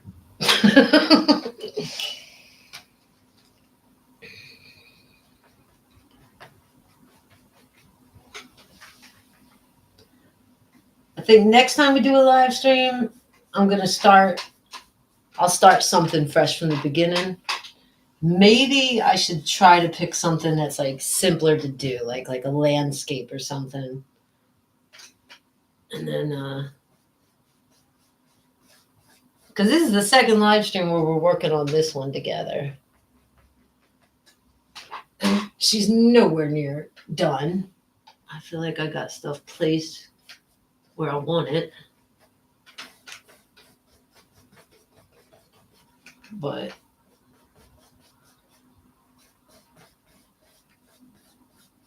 I think once I'm happy with these boobies, then I'm going to look at doing like an all around blending, and then I will go in and bring out the details like eyelashes and eyebrows and stuff like that. Let's see here. Oh, last time I remember was the UFO painting. I had fun with that UFO painting, Tigris. I had fun. I think it was only fun for me though. Like the painting videos that I uploaded have like the least views of everything on my channel. The people that want to know about the broken American in Germany, they don't give a shit about the art. That's fine. I can respect that. But I had fun with that UFO painting. That was like something I used to do as a kid, like where you get other people involved.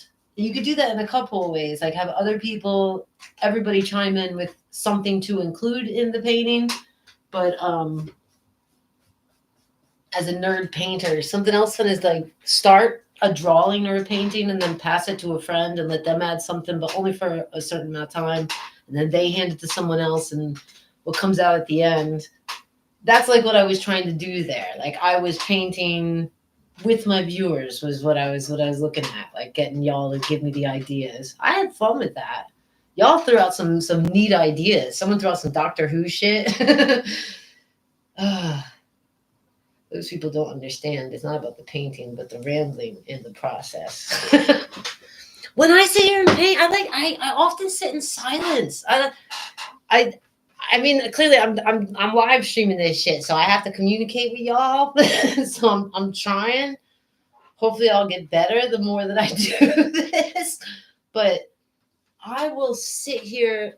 It's like meditation for me. I will sit here for hours, not saying a word, not talking to nobody, just painting. And I mean, I've done some painting with friends, and sometimes it gets awkward silences, because painting is really like a form of meditation for me. I get lost in it. I have generally concentration problems, but for some reason I can concentrate on this stuff. It's rewarding. And I thoroughly enjoy watching it change in front of me manipulating the picture and watching it change in front of me. Okay, let's get back to the boobs. I got way too much lightness going on in this whole one area here. I need to get more strategic light in some areas. Let's get some orange in there. Why do I not got no orange? And I need to get some darker going on so that we can see the curvature of the boobie region that we're working on. Of my lovers. These are the lovers. This is again, I just did this. This is like the same reason I painted my hand, and I work on like human expression. I'm just trying to teach myself, folks. I'm just trying to teach myself.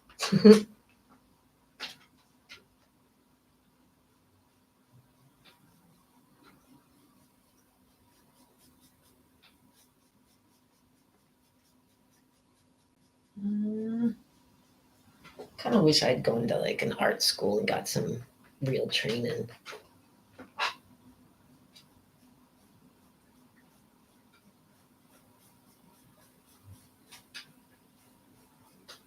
There we go.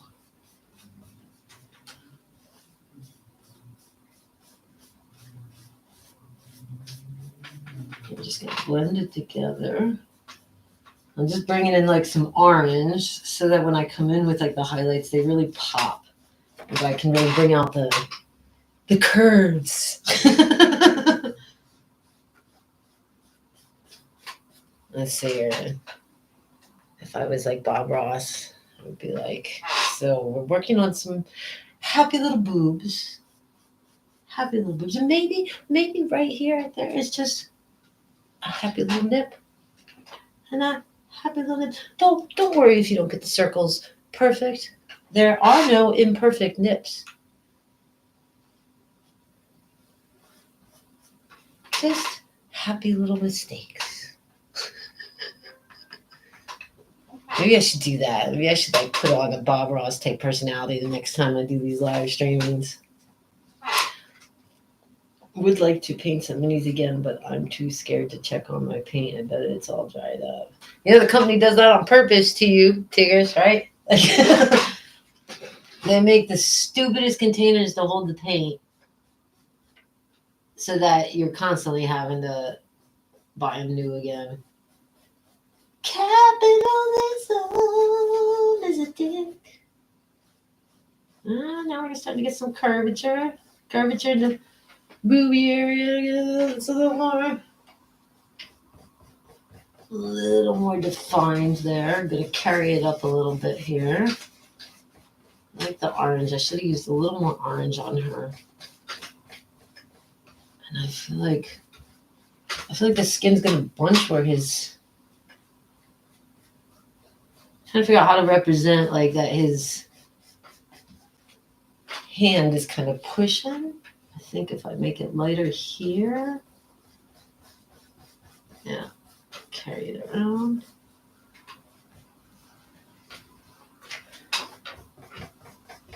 Right, so now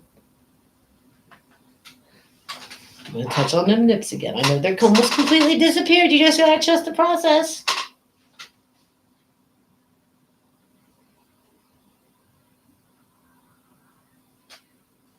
We got our placement. Yeah, Tigger, so those paint pots are a ripoff. They're on purpose. Like if you don't sit there and really scrape around the edges, those paints dry out. That's totally on purpose. They could put more money into better pots, but why would they when they can make more money if you buying this shit?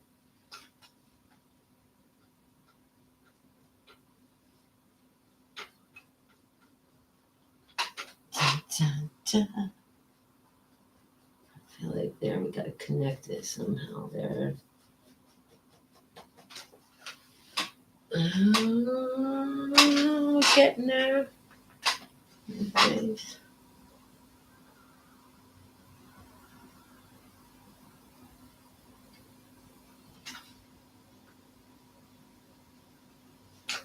Oop. And we're getting there. We're getting there. Couldn't do this without all your help.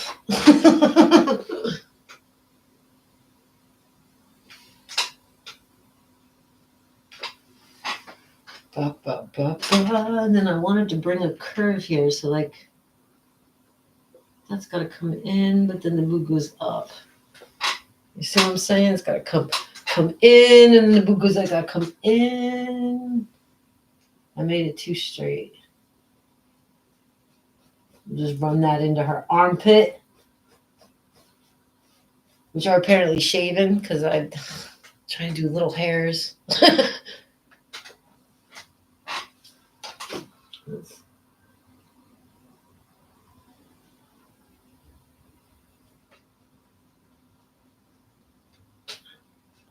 Blend it. My fingers are always colored in paint, so I forget to wash it, and it'll be when I'm like at the supermarket going to pay, and if I'm painting with red, it looks like I've got blood all over my hands. Yeah, the way to paint pot sucks. Army Painter and Coat of Arms is the way to paint. You're welcome. Yeah. Army Painter, I feel like they had better brushes too. Their brushes were great. I really enjoyed it. I had a couple customers gift me Army Painter brushes when I was still doing that stuff. Happy little accidents, right? That's right. Just some happy little accidents. There are no mistakes. We cannot mess these boobs up. As you saw, I made a happy little accident last time we painted. I placed the nibs too low. I am correcting my mistake now, raising them up. At the same time, we got to get a little bit of a curve right here. We got to show. I got to carry this more. But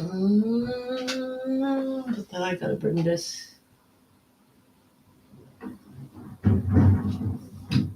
Ooh, the wind outside is crazy. I think someone's garbage can just blew away.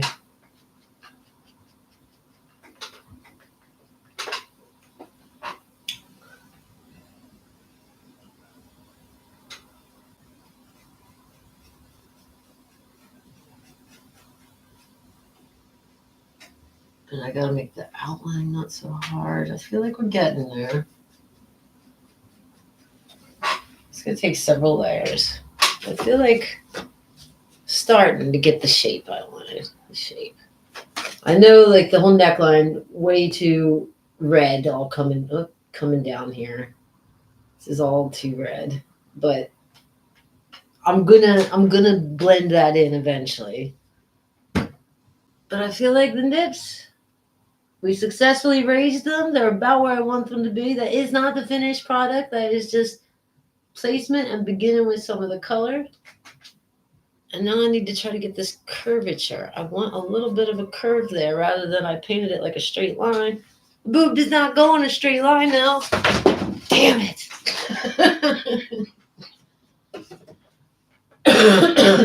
No, there's got to be some curve there. So I messed that up. We're going to fix that now.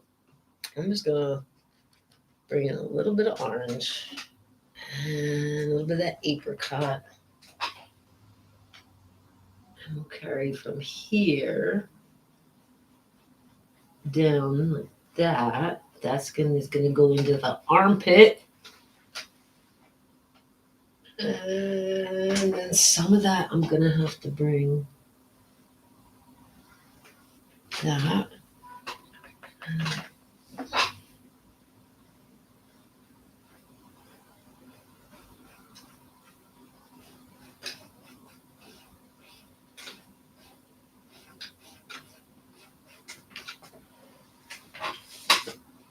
So just a little bit of orange. I'm already starting to soften it. It's not that bright red. And I gotta do that, what I just started doing there in like all of these areas where his neck is touching against her arm. Back here, this is still too dark. I've been spending so much time on the face. I'm enamored with her face. Like I feel like I hit it. I got her face. But I feel like somebody whacked that guy in the face with an ugly stick. It's gonna be a situation where I do it completely all over again. Kind of like that lady up there. I have redone that woman's face like 8, 9 times. Just sit and work on it for hours and hours and hours, and then I hate it. And I cover it all in one coat and I start over.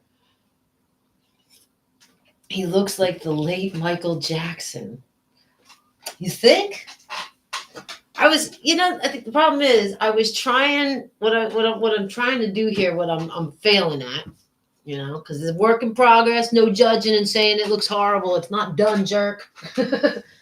What I was trying to do with the nose that I'm failing at, and now it's all just one solid color because I'm starting over. I'm going to start over again and try to reshape it. Is I was trying to make it look like his nose was like touching on her, but because his nose is touching on her chin, it's going to be like curved. And I'm trying to get the crease right in there. And every time I've gone in and put a line or two trying to make the crease look like his nose is just ever so slightly pushed, it looks stupid. I haven't gotten it right yet. So we'll get there. But I'm feeling good about the improvements we made in the chest area. I'm letting it dry a little, as you can see.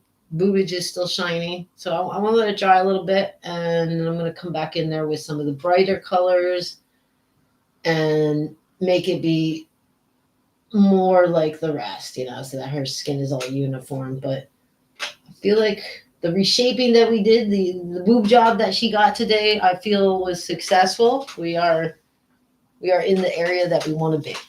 We're getting there. But his face, man, it's pissing me off.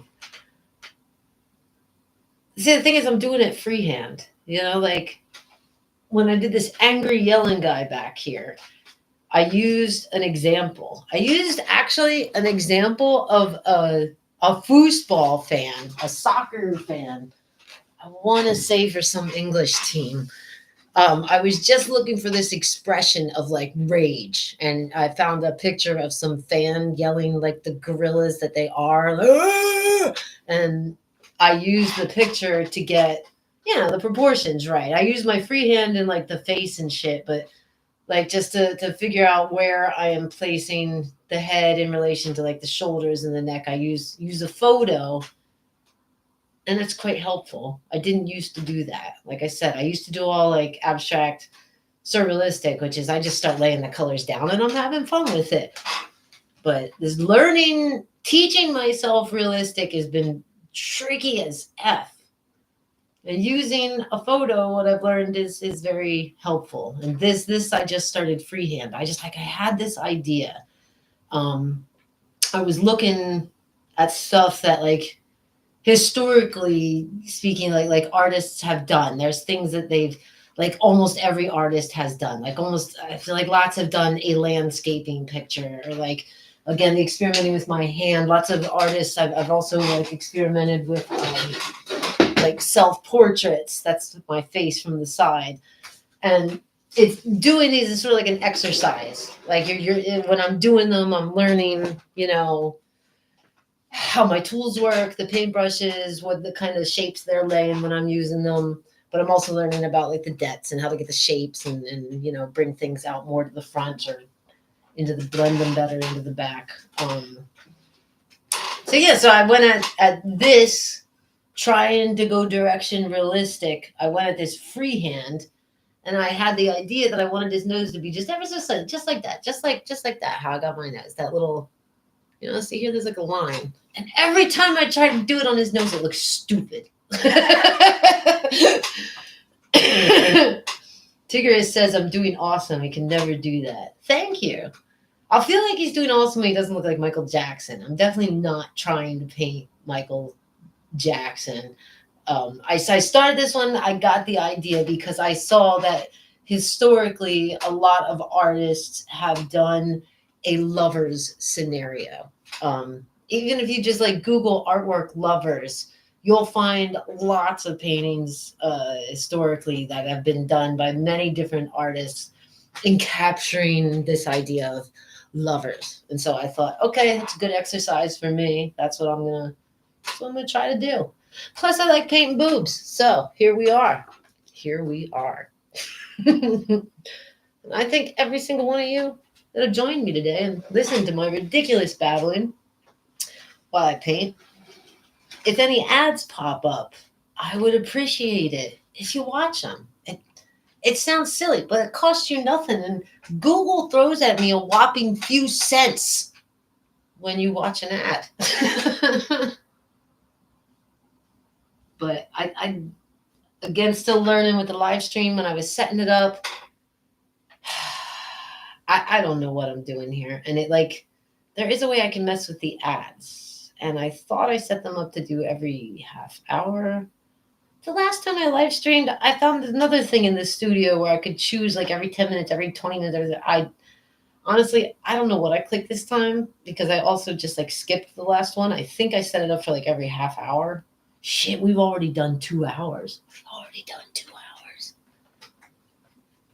But I'm just saying, if an ad happens to show up and any of you would like to just use your free few minutes to just stare at an ad, please do. You don't have to buy anything. I'm definitely not telling you to buy shit. None of those companies paid me anything.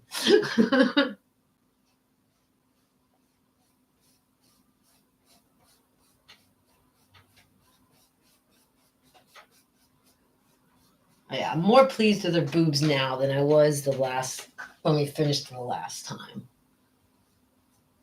Bring your chest here. Just a hint there. Just a hint there.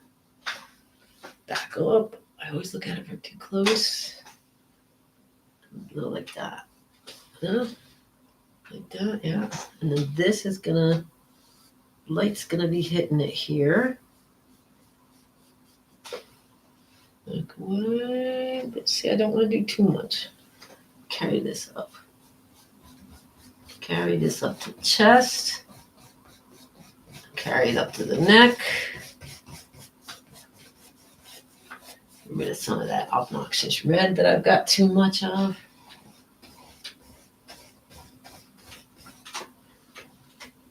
Yeah, like I nailed it with her head. He got this like scrunched up face and this long ass neck, which I can fix. I can fix it all with shading. I can fix it all. Because they're just happy little mistakes.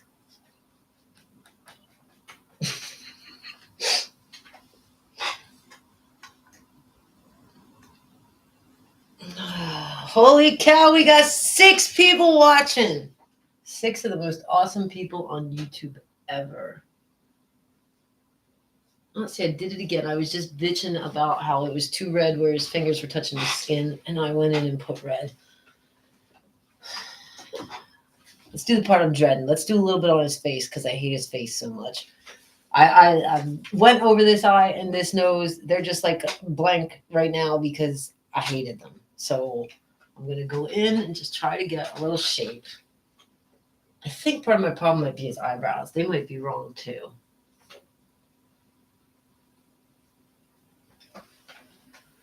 Is that too high?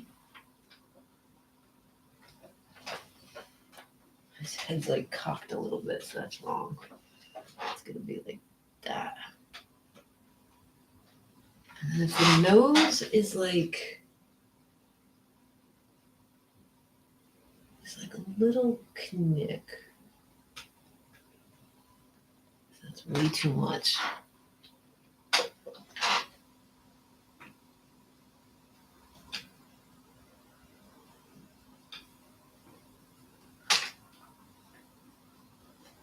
Michael Jackson.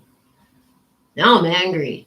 Now I do everything I can to make sure it doesn't look like Michael Jackson. I'm not a fan. Get out of my pain, Mr. Jackson. I did not summon you here.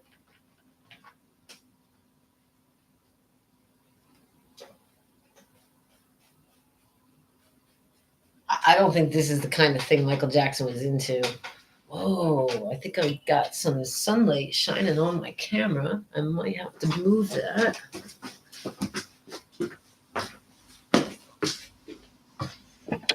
Yeah, if we just turn it a little like that. But, Is that better? Still a little glare. All right.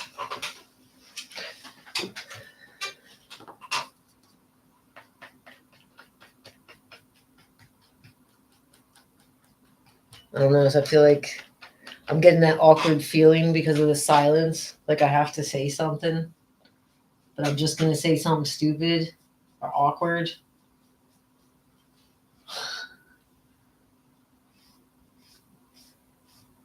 I could start singing.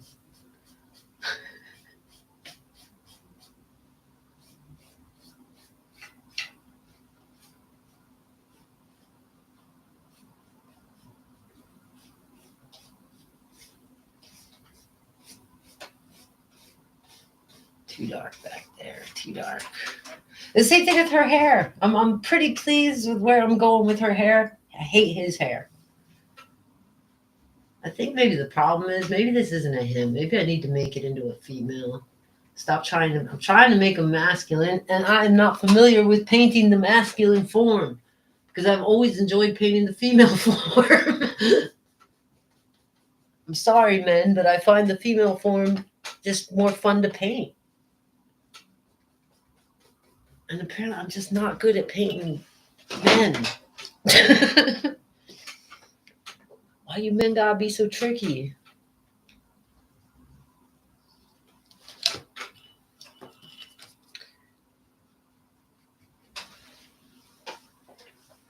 Okay. Still got 6 people watching. I am proud of you folks. Look at you out there supporting me.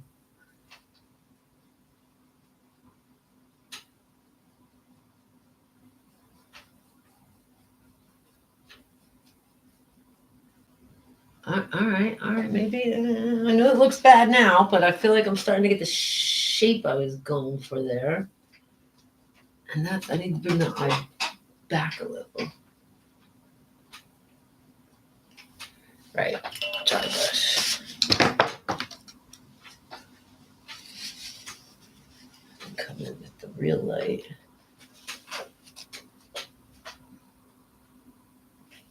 Okay. That's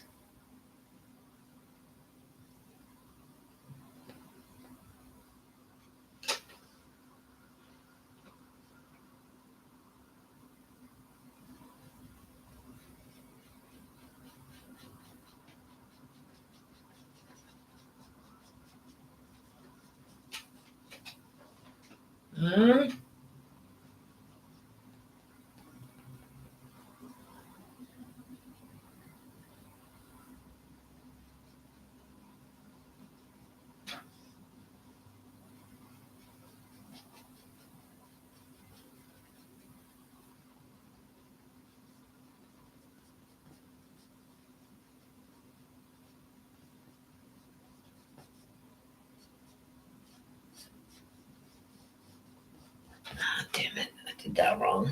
I didn't want that so light. Chin.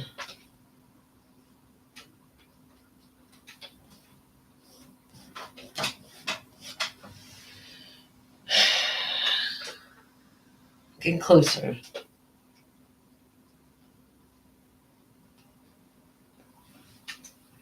Yeah, that's way too much though. I can't unsee it. Now that you wrote in the chat that it looks like Michael Jackson, I cannot stop seeing it. Damn it.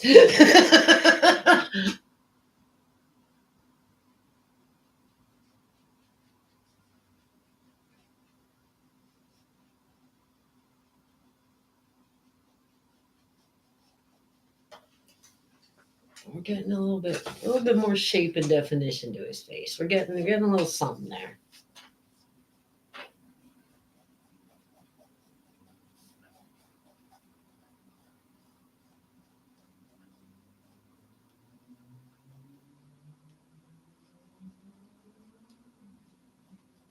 Okay.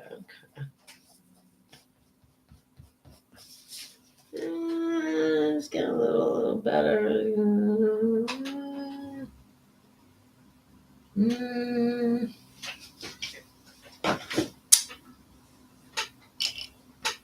I can't believe we have been on for 2 hours and 13 minutes so far. I'm curious if any of you out there watch anything on Twitch.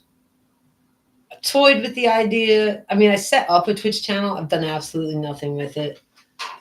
Every once in a while, somebody says that to me. You live stream on Twitch. I'm wondering what the damn difference is going to be. I'm not because I'm not playing video games. I feel like people watch.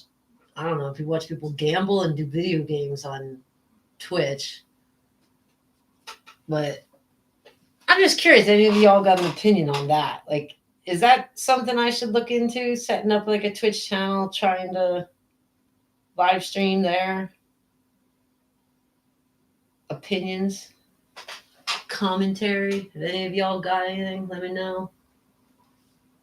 I do nothing on Twitch. Once in a while, I stop in and I visit somebody I used to work for.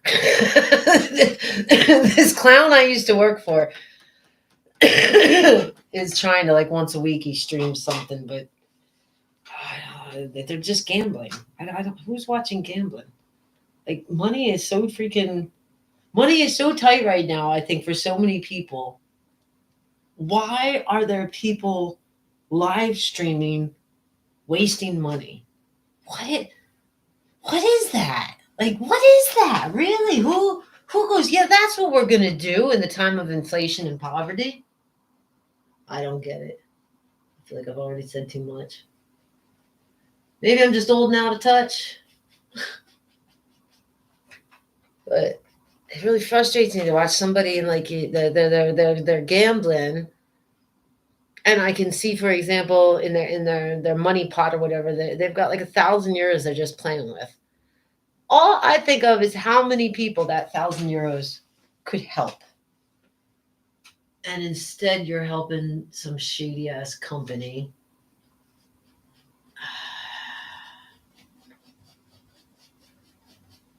You know, humanity, not God's best work. Just saying. Could have done a little better. We all kind of suck.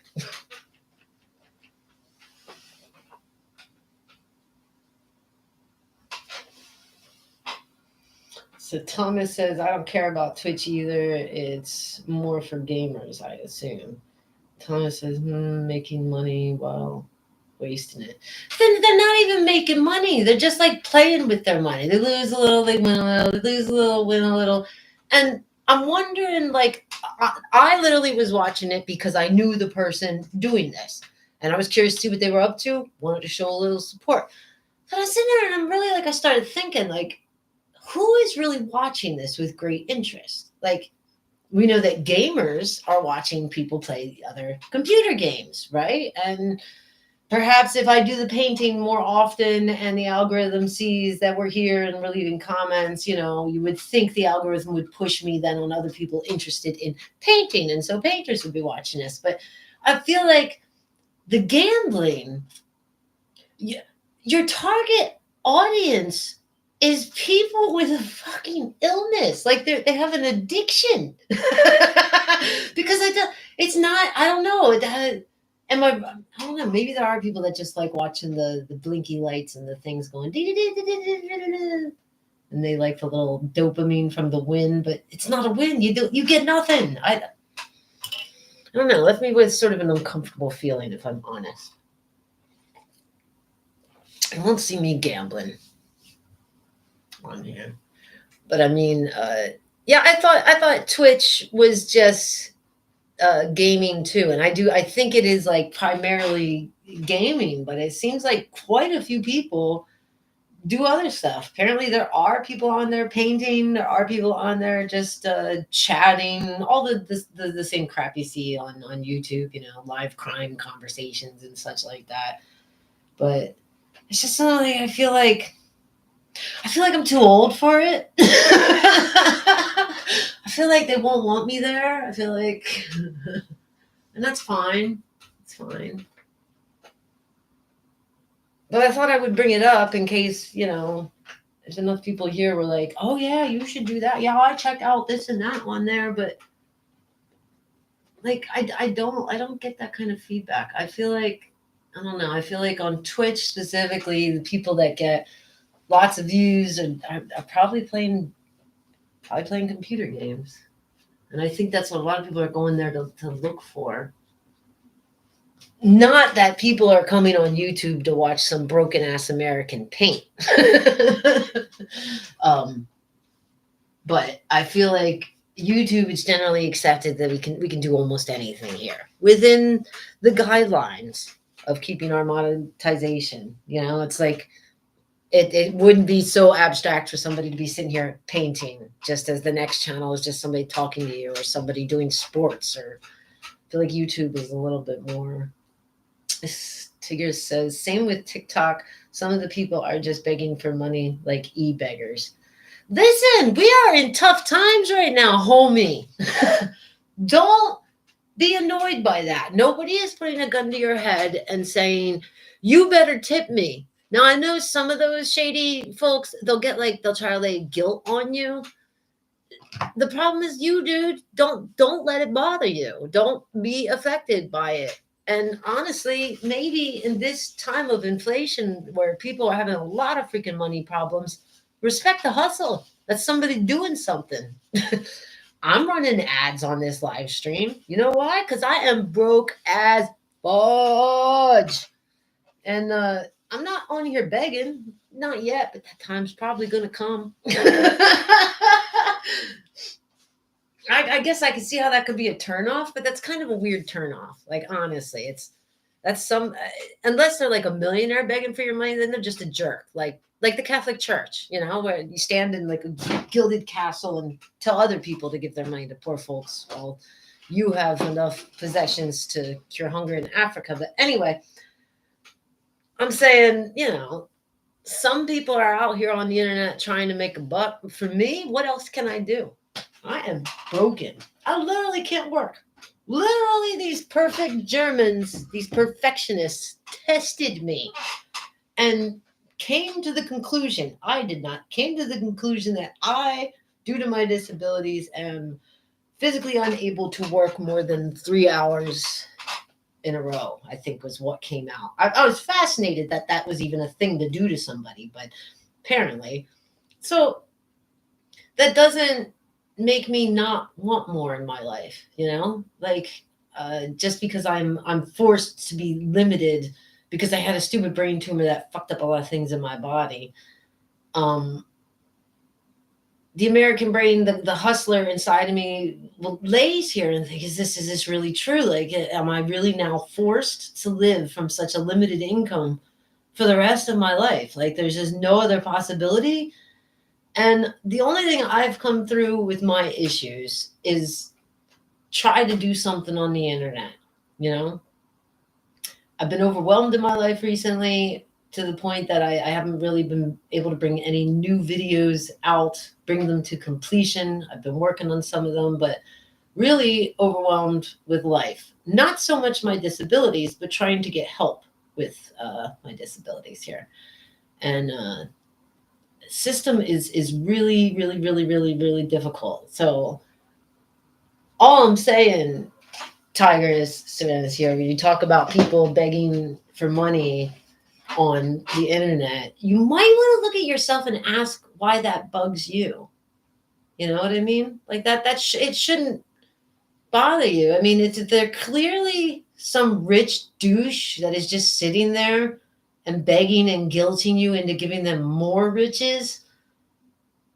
My first question is, what are you doing watching that douche? Why are you hanging around with someone like that? You know, but not everything is as it seems on the internet too, you know, and not with, I think a lot of times people look at somebody and label them as having fame and equate that with riches. And in many, many situations that's not the case. Like that's easiest seen with musicians, you know, like look at like when you see a musician for the very first time, you never heard of him. For the very first time, you're seeing him you're seeing a music video from him or hearing about this first tour, this brand new musician you just heard of. And for example, maybe they make a video where they're flashing that they've got all this and everything, you know, they're making a music video. And the majority of the public is out there thinking like, that guy's made it. That guy, that musician in that first music video on the first tour is so much in debt you don't even want to know. In debt. The profit has not yet been made. You know what I mean? And I'm just saying, using that as a tiny example, I think like when it comes to YouTubers and Twitch, there might be, I don't know, I'm no professional in this, but there might be a lot of people that try to present themselves as living good. You know, maybe they put on some lights and decorations, try to make themselves look good, wear their best jewelry. But the reality might be is they might be broke as fuck. They really might be. And I'm just saying, if you don't like somebody begging for money, don't watch them. Don't watch them. I don't get mad at people that beg for money in the street. In fact, even though I'm broke as F, when I have some spare change, I give it to them because it doesn't make me angry. I think, holy shit, you know, to get to that place where you're doing that, there's something not right. And if it was me, I would hope somebody would help me. You know, you can't help everybody. I know this. But Tigers, don't get mad at people asking for money on the internet. Not right now, man. Not right now. Same thing goes for stealing food. Just on a side note, we're living in hard times, and if you happen to be in a supermarket, for example, and you happen to see somebody stealing food, no, you didn't. Right? We're living in hard times, folks. We all need to be a little bit more sympathetic, a little bit more helpful, a little more trying to understand all the other weird humans around us. Talking about scammers, not people in need. Yeah, Tyrus, I mean, you think, I mean, is it a scam? Like, this is my question, honestly. Like I get what you're saying. I know what you're saying. Is it a scam, or is it what, for example, a lot of people have been led to believe is a legitimate career move nowadays? Do you know what I mean? Like, I don't mean to be sexist, but the first thing I think of is a chick I've seen on both YouTube and Twitch, and she's pretty much out here just bouncing her boobs, hoping that people give her the money.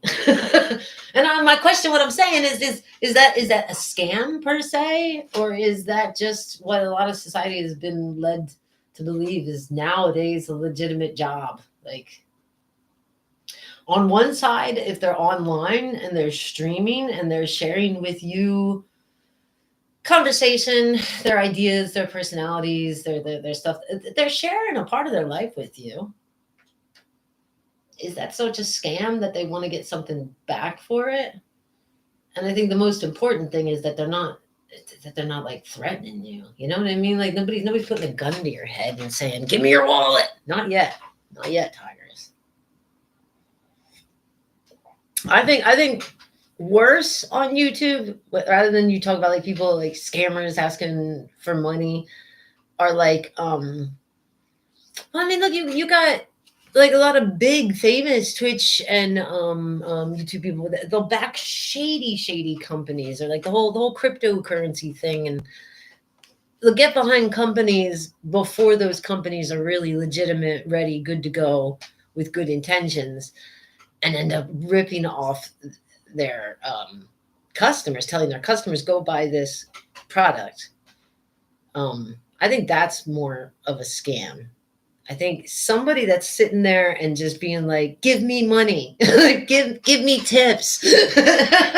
Somebody that's sitting there just doing that, I would imagine, like, why would anybody be watching that for a long period of time if that's all they're doing? Why would you watch that? No. You gotta watch for scammers everywhere, not just online. I mean, before the internet's existed, we had scammers working in the sales industry since the beginning of time. Since we done started selling cars. Scammers are gonna always exist. Just don't give them the time of day. Don't let yourself be a victim. You know. I feel like I need more coffee. I really don't need more coffee, but I feel like I want more coffee.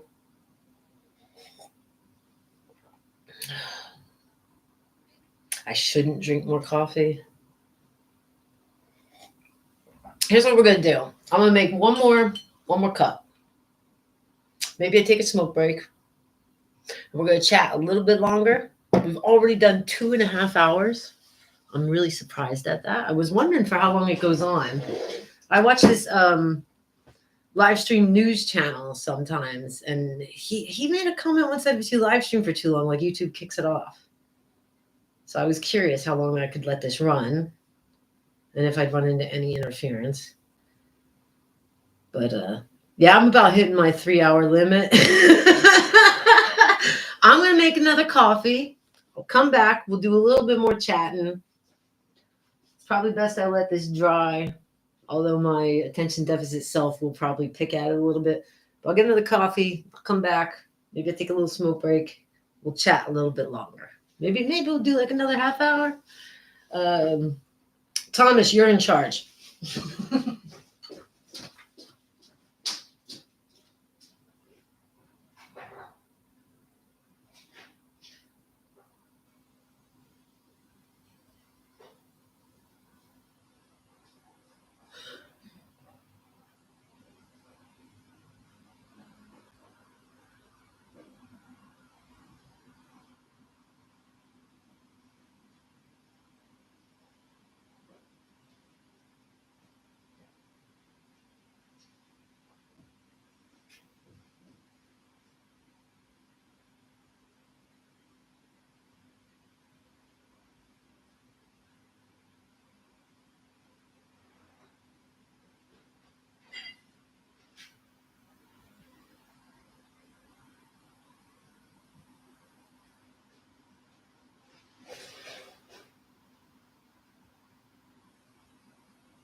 Money, like the Lord said to do, but it won't replace the heartache I caused you. It won't take the place of loving you. I know.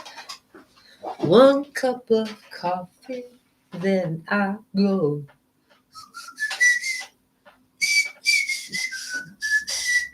Bob Marley's totally gonna copyright me. Sounded just like him.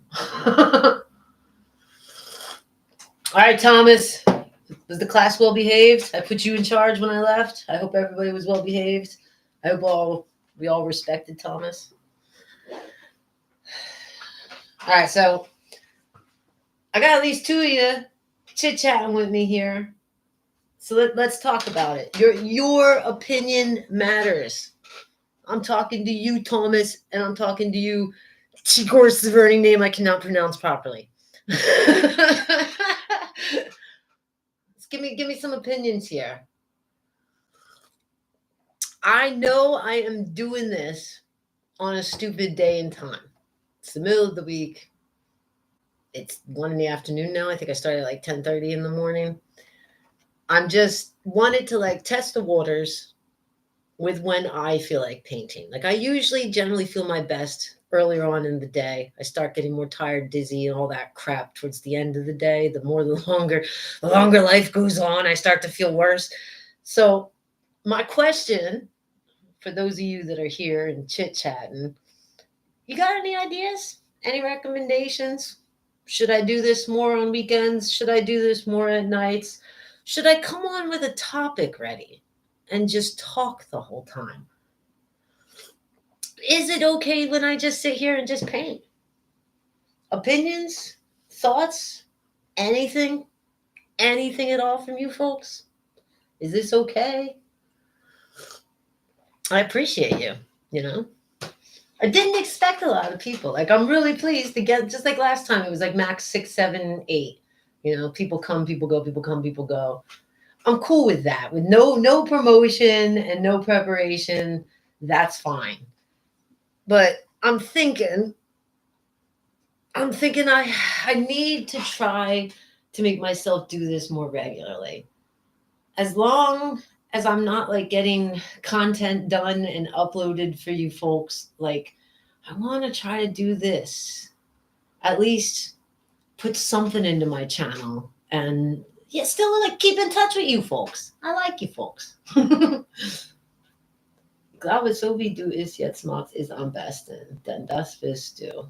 Dankeschön, Thomas. Ist es auch in Ordnung, wenn ich mal hier in Schlafanzug ankomme? Weil heute habe ich, yeah, look, I brushed my hair. I put a clean shirt on. Honestly, I think I want to like just, if I can get in the habit of doing this more, I'd like to just, I get up, I feel like painting, I'm just going to turn it on. And I'm sitting here in my sweatshirt and my comfy sweatpants, and I'm just painting. I don't think I need to like pretty myself up. Starting around 10, 11 sounds great. Maybe weekends would be more viewers.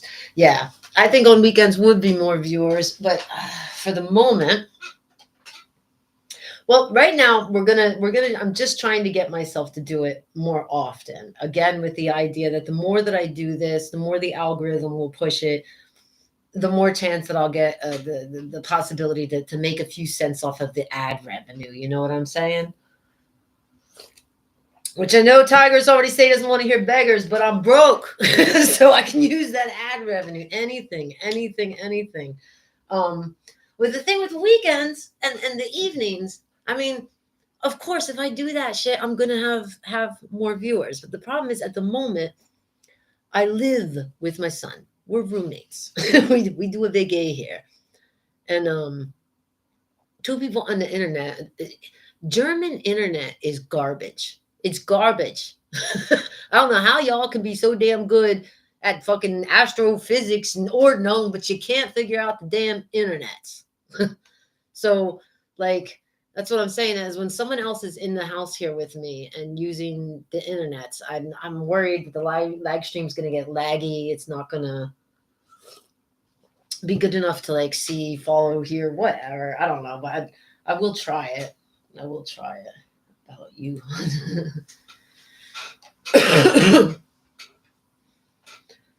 But yeah, I want to do Sunday mornings is another one I thought about hopping in. Often I spend a lot of Sundays here painting, and really the whole day long. The whole day long, I will sit here painting. And part of me was just toying with the idea. Maybe I just put the camera on in the background, just let it run. You know, I myself have spent time watching odd little live streams I found, like purposely going and looking for live streams.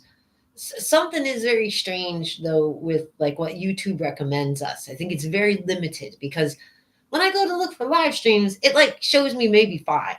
Like there has to be more people out there doing live streams. I think they're just very strange about what they choose to show us.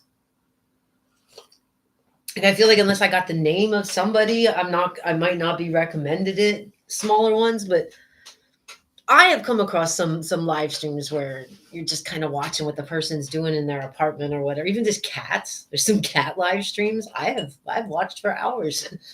So I'm thinking along that idea. I do this more often. Just let the live stream run.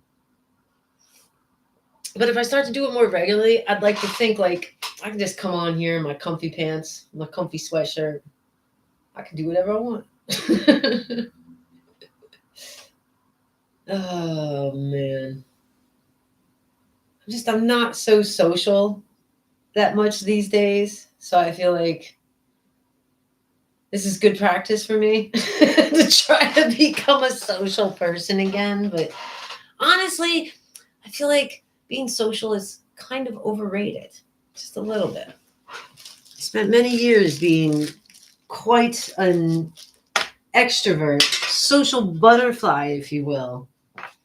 And I think it just broke me.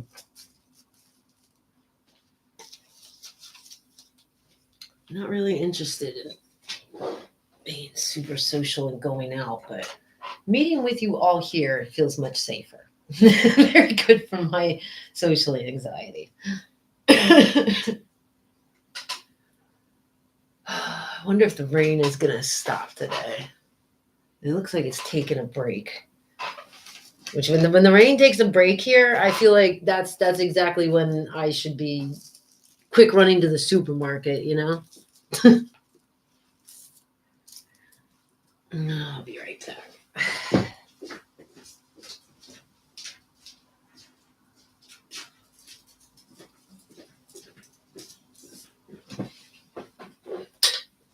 Okay.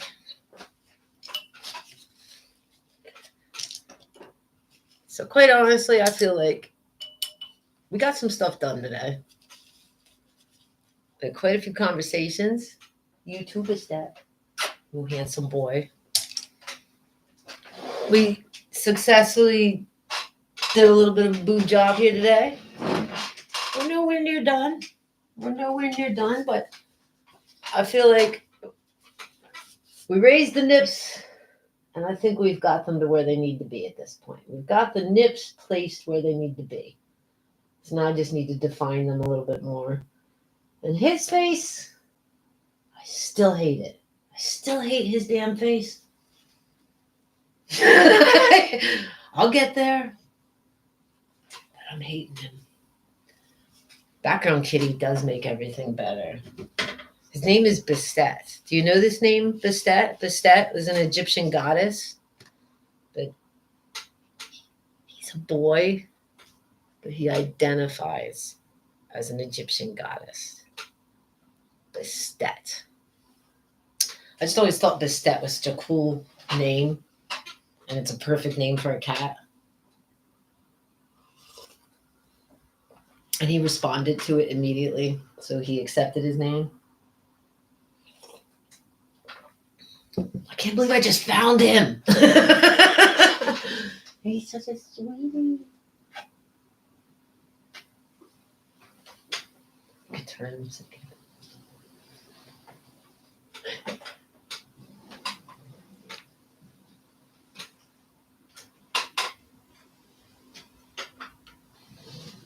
There we go. paint with a cat. So I could do this. Anybody new shows up into the chat. Make them not have any clue what's going on here.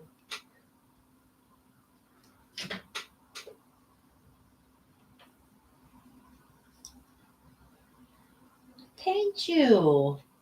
I paint a beautiful kitty. Look how realistic he looks.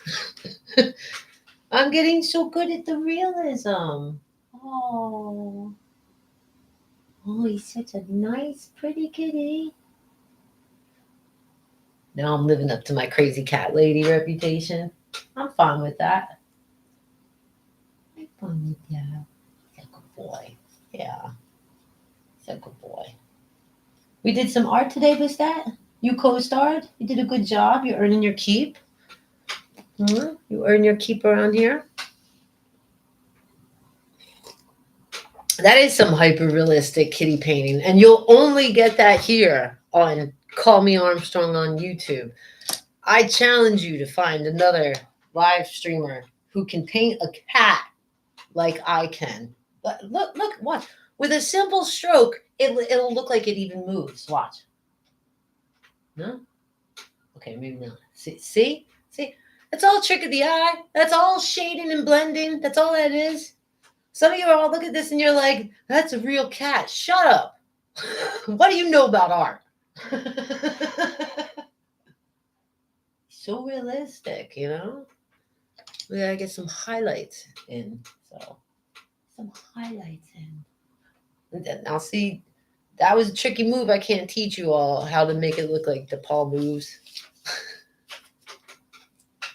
Paint the kitty. We could live stream this the whole time, just painting the kitty, right?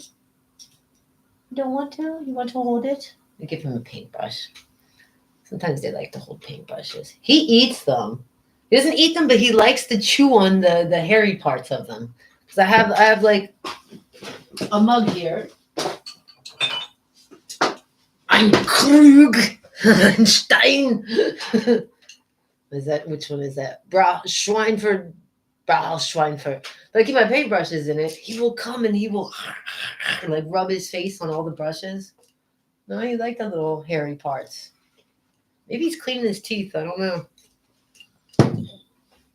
And Isabel, the other one, she likes to hold it. She really likes to try to draw. She likes to try to hold pens and paintbrushes. She tries to hold it using two paws. I swear to God. Can I have my paintbrush back? May I? Thank you. Thank you very much, Bistat.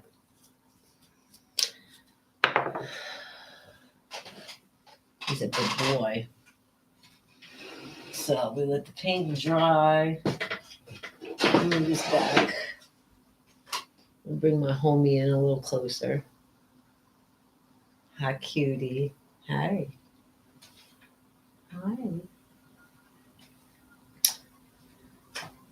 Dun, dun, dun. All right. Here we are. You looking at me looking at you. What's next?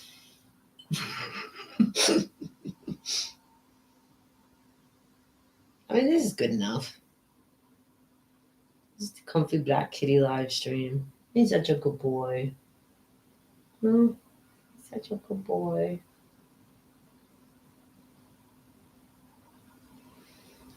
He's like my shadow. He's always with me. Ever since I found him. Oh, thank God you're back, Thomas. Everybody was wondering where the hell you were. Where the hell were you?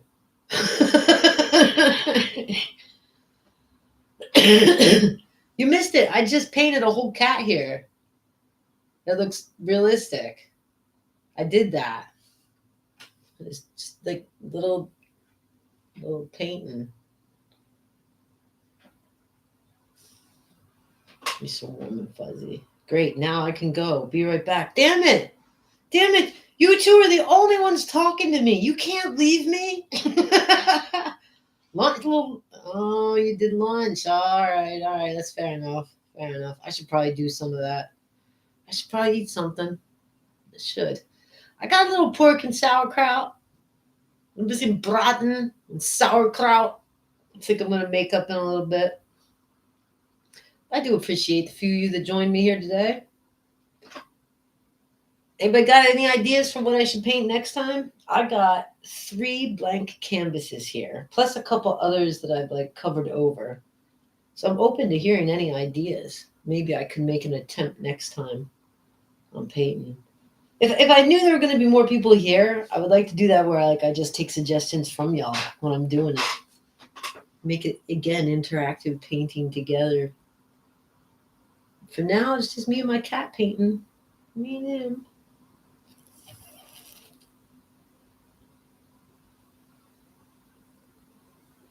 I don't know what I'm going to do the rest of the day. I think after this, it's going to be nap time. Could take a little nappy poo. Sauerkraut. We're talking about food now. I had grünkohl with pinkel for lunch. Oh. I haven't eaten that yet. I've seen it. I've had grünkohl. I know the meal you're talking about. It's like isn't it a traditional in like the Northwest somewhere here in Germany? Yeah, I got a little fork and I think it's Haxenfleisch and sauerkraut. That's what I got. Würstchen Gulasch mit Nudeln. You should come to Oldenburg. I think I've been in Oldenburg. Let me look at a map. What is it? When I look at a map, it'll remind me who I was with or when I was there. Oldenburg. With a U, right? Oldenburg, did you say with a U? Oldenburg. In Holston? Oldenburg. Sounds familiar. I feel like I've been, let me zoom out.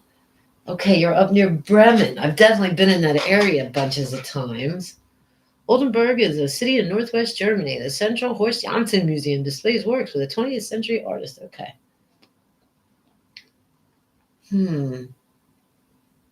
I know I've been there. Strange. Where?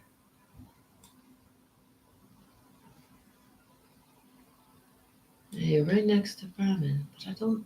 Let me zoom in a little closer to Oldenburg. I know what I can do. Nearby club. Let's see if any names.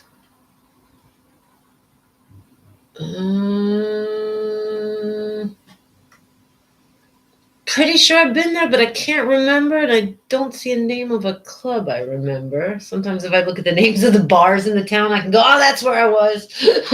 Working at like a concert or something. I know I've been there, though. I like that region.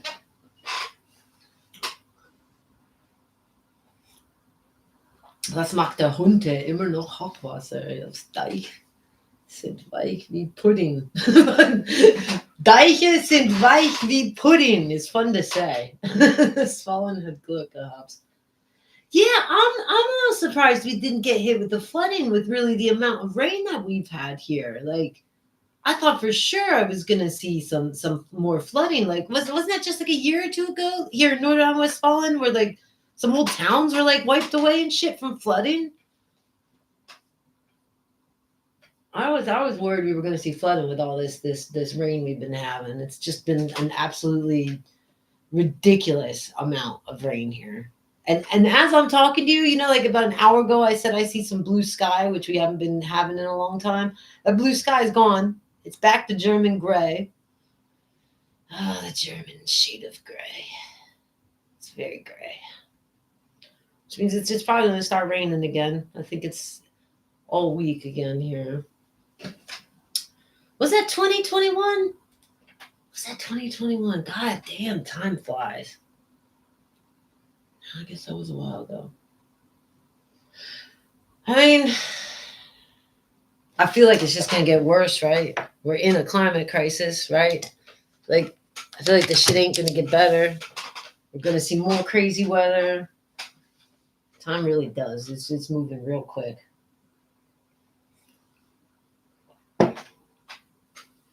I think once you hit 40 years old, it starts like super moving faster. I really do. Like, I feel like a year goes by quicker than it used to. 14.2021.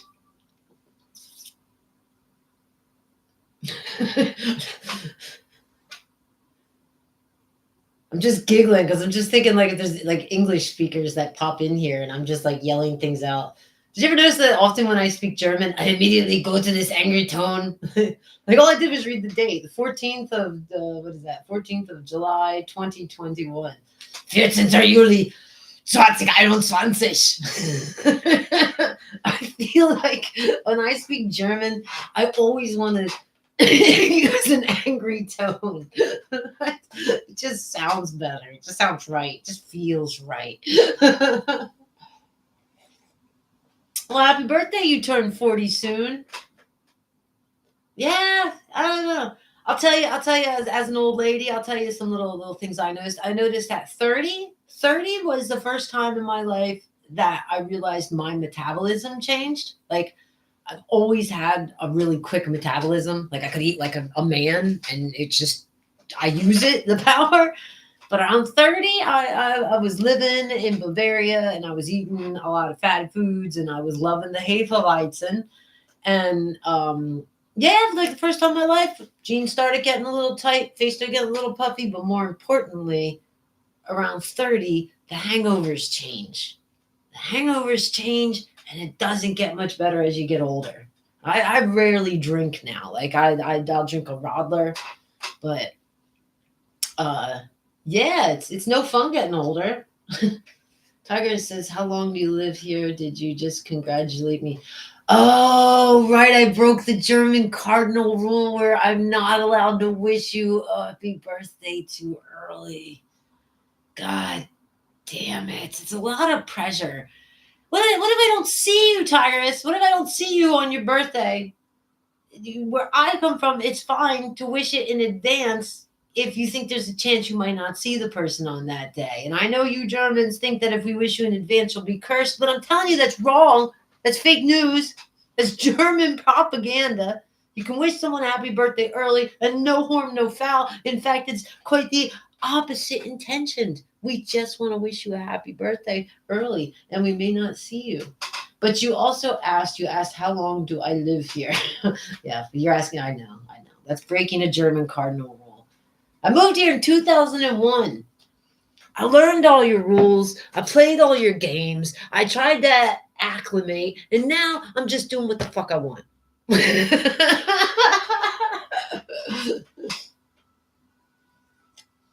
Yep. Früher 3 Tage saufen, einen Tag Kater. Heute einen Tag saufen und 3 Tage Kater. Ganz genau, Thomas. That's exactly what I am saying, Thomas. Exactly. Now, I got the brain tumor, which got in the way. Like I have no desire to get drunk anymore. I have no desire to drink and get drunk because I feel 90% of the time like I'm drunk. And not the good parts. I feel often the same shit you feel when you're hungover, headaches, nausea. These are the symptoms I deal with everything I was left with after this stupid brain tumor. But even before the brain tumor appeared, I noticed around 30 that change begins. The change that you can't do the 3 days partying anymore. You can't do 3 days saufen anymore. And even if you do one day, the older you get, I'm telling you, it hits you harder. It hits you harder. At some point, hopefully, it just doesn't become worth it. Really. Get that shit out of you when you are 20. Enjoy. Use your body when you are 20. Do it all. Because at some point, you ain't going to be able to do it no more. But it's not that you just got to, as you get older, we have to just listen to your body. You have to listen to your body. You can't just ignore it in the name of partying a little longer, you know? That's what I try to do. I try to listen to my body and, you know, when I've been eating a lot of junk food or, you know, just doing shit not good for me, but not leaving the house, I try to balance it out. I try to make sure I then get some fruits, lots of water in me, go for a walk, you know, vegetables, vitamins. Vitamins are important. Because I don't eat right, and you got to get nutrients in you.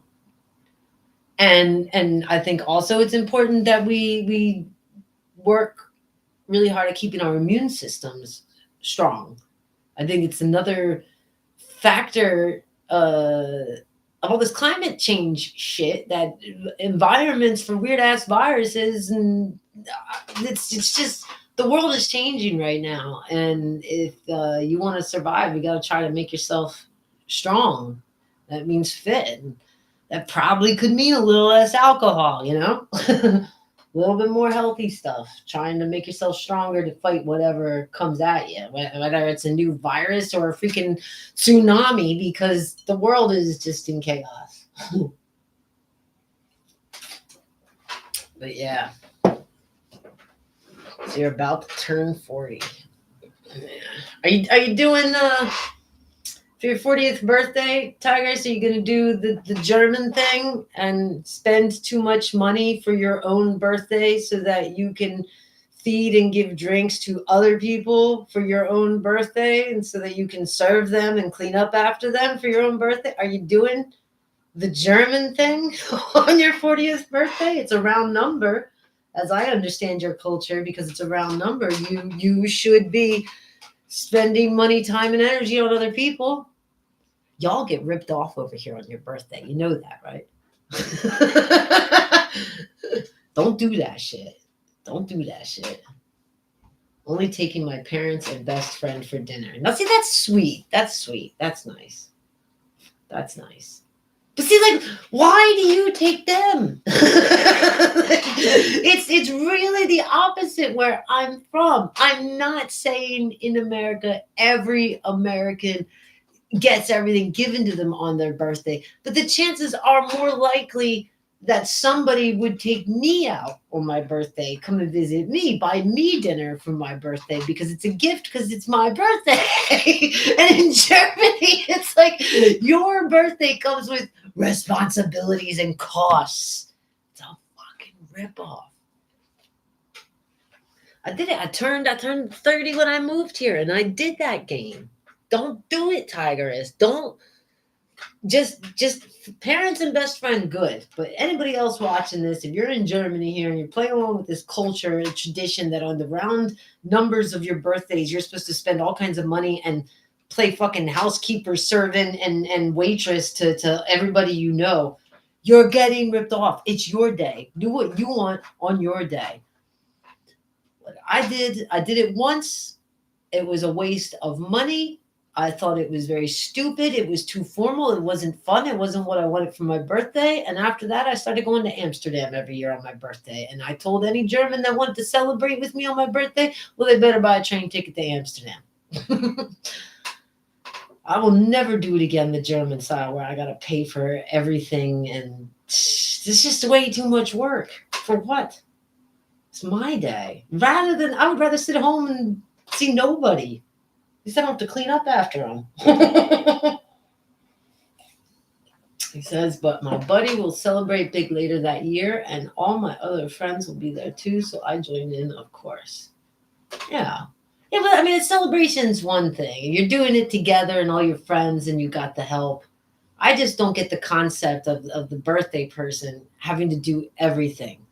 Like I'm saying, not just buy the food and the drinks, but then also, like, if you have it at your home, for example, like you're gonna have to clean up after all of them, open the door, get them cake. You're working on your birthday, bro. You were born. You are the special present on that day, and everybody should treat you as such.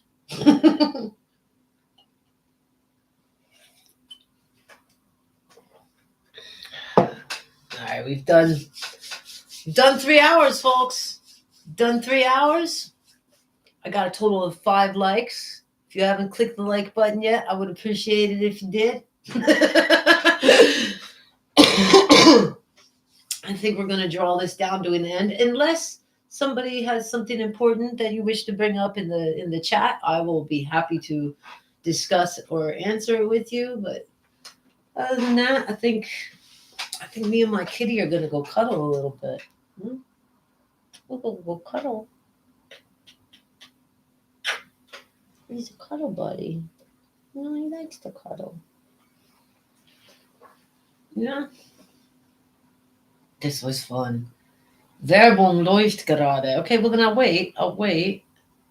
Looking forward to the next one. Wait, how can you write me Werbung läuft if you see a... Oh, wait, does the chat still open? Okay, then I wait. I wait. Ah, everybody watch the ad. Watch the ad. You don't have to buy anything. It's literally, it's so ridiculous. Like when you watch one of those ads, Google throws me literally a few cents, a few pennies. Costs you nothing. That company pays Google. Let's keep making these companies pay a few cents at a time. You guys don't gotta buy shit.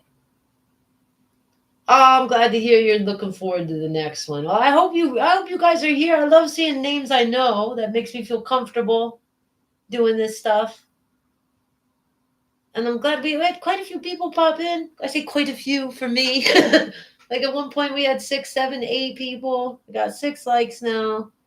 3 people watching right at the moment. That's not bad. It's not bad for no promotion, no planning.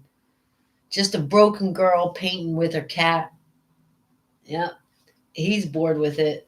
So, yeah. I think Gizmo's right. Big stretch. And we're out of here. I love y'all. I hope till the next time that we see each other, I hope that you're all taking care of yourself. We'll do this again real soon. Shout out to Tigris and Thomas for being super active in the chat and keeping me from feeling lonely and awkward. Thank you guys. I'll see you all soon.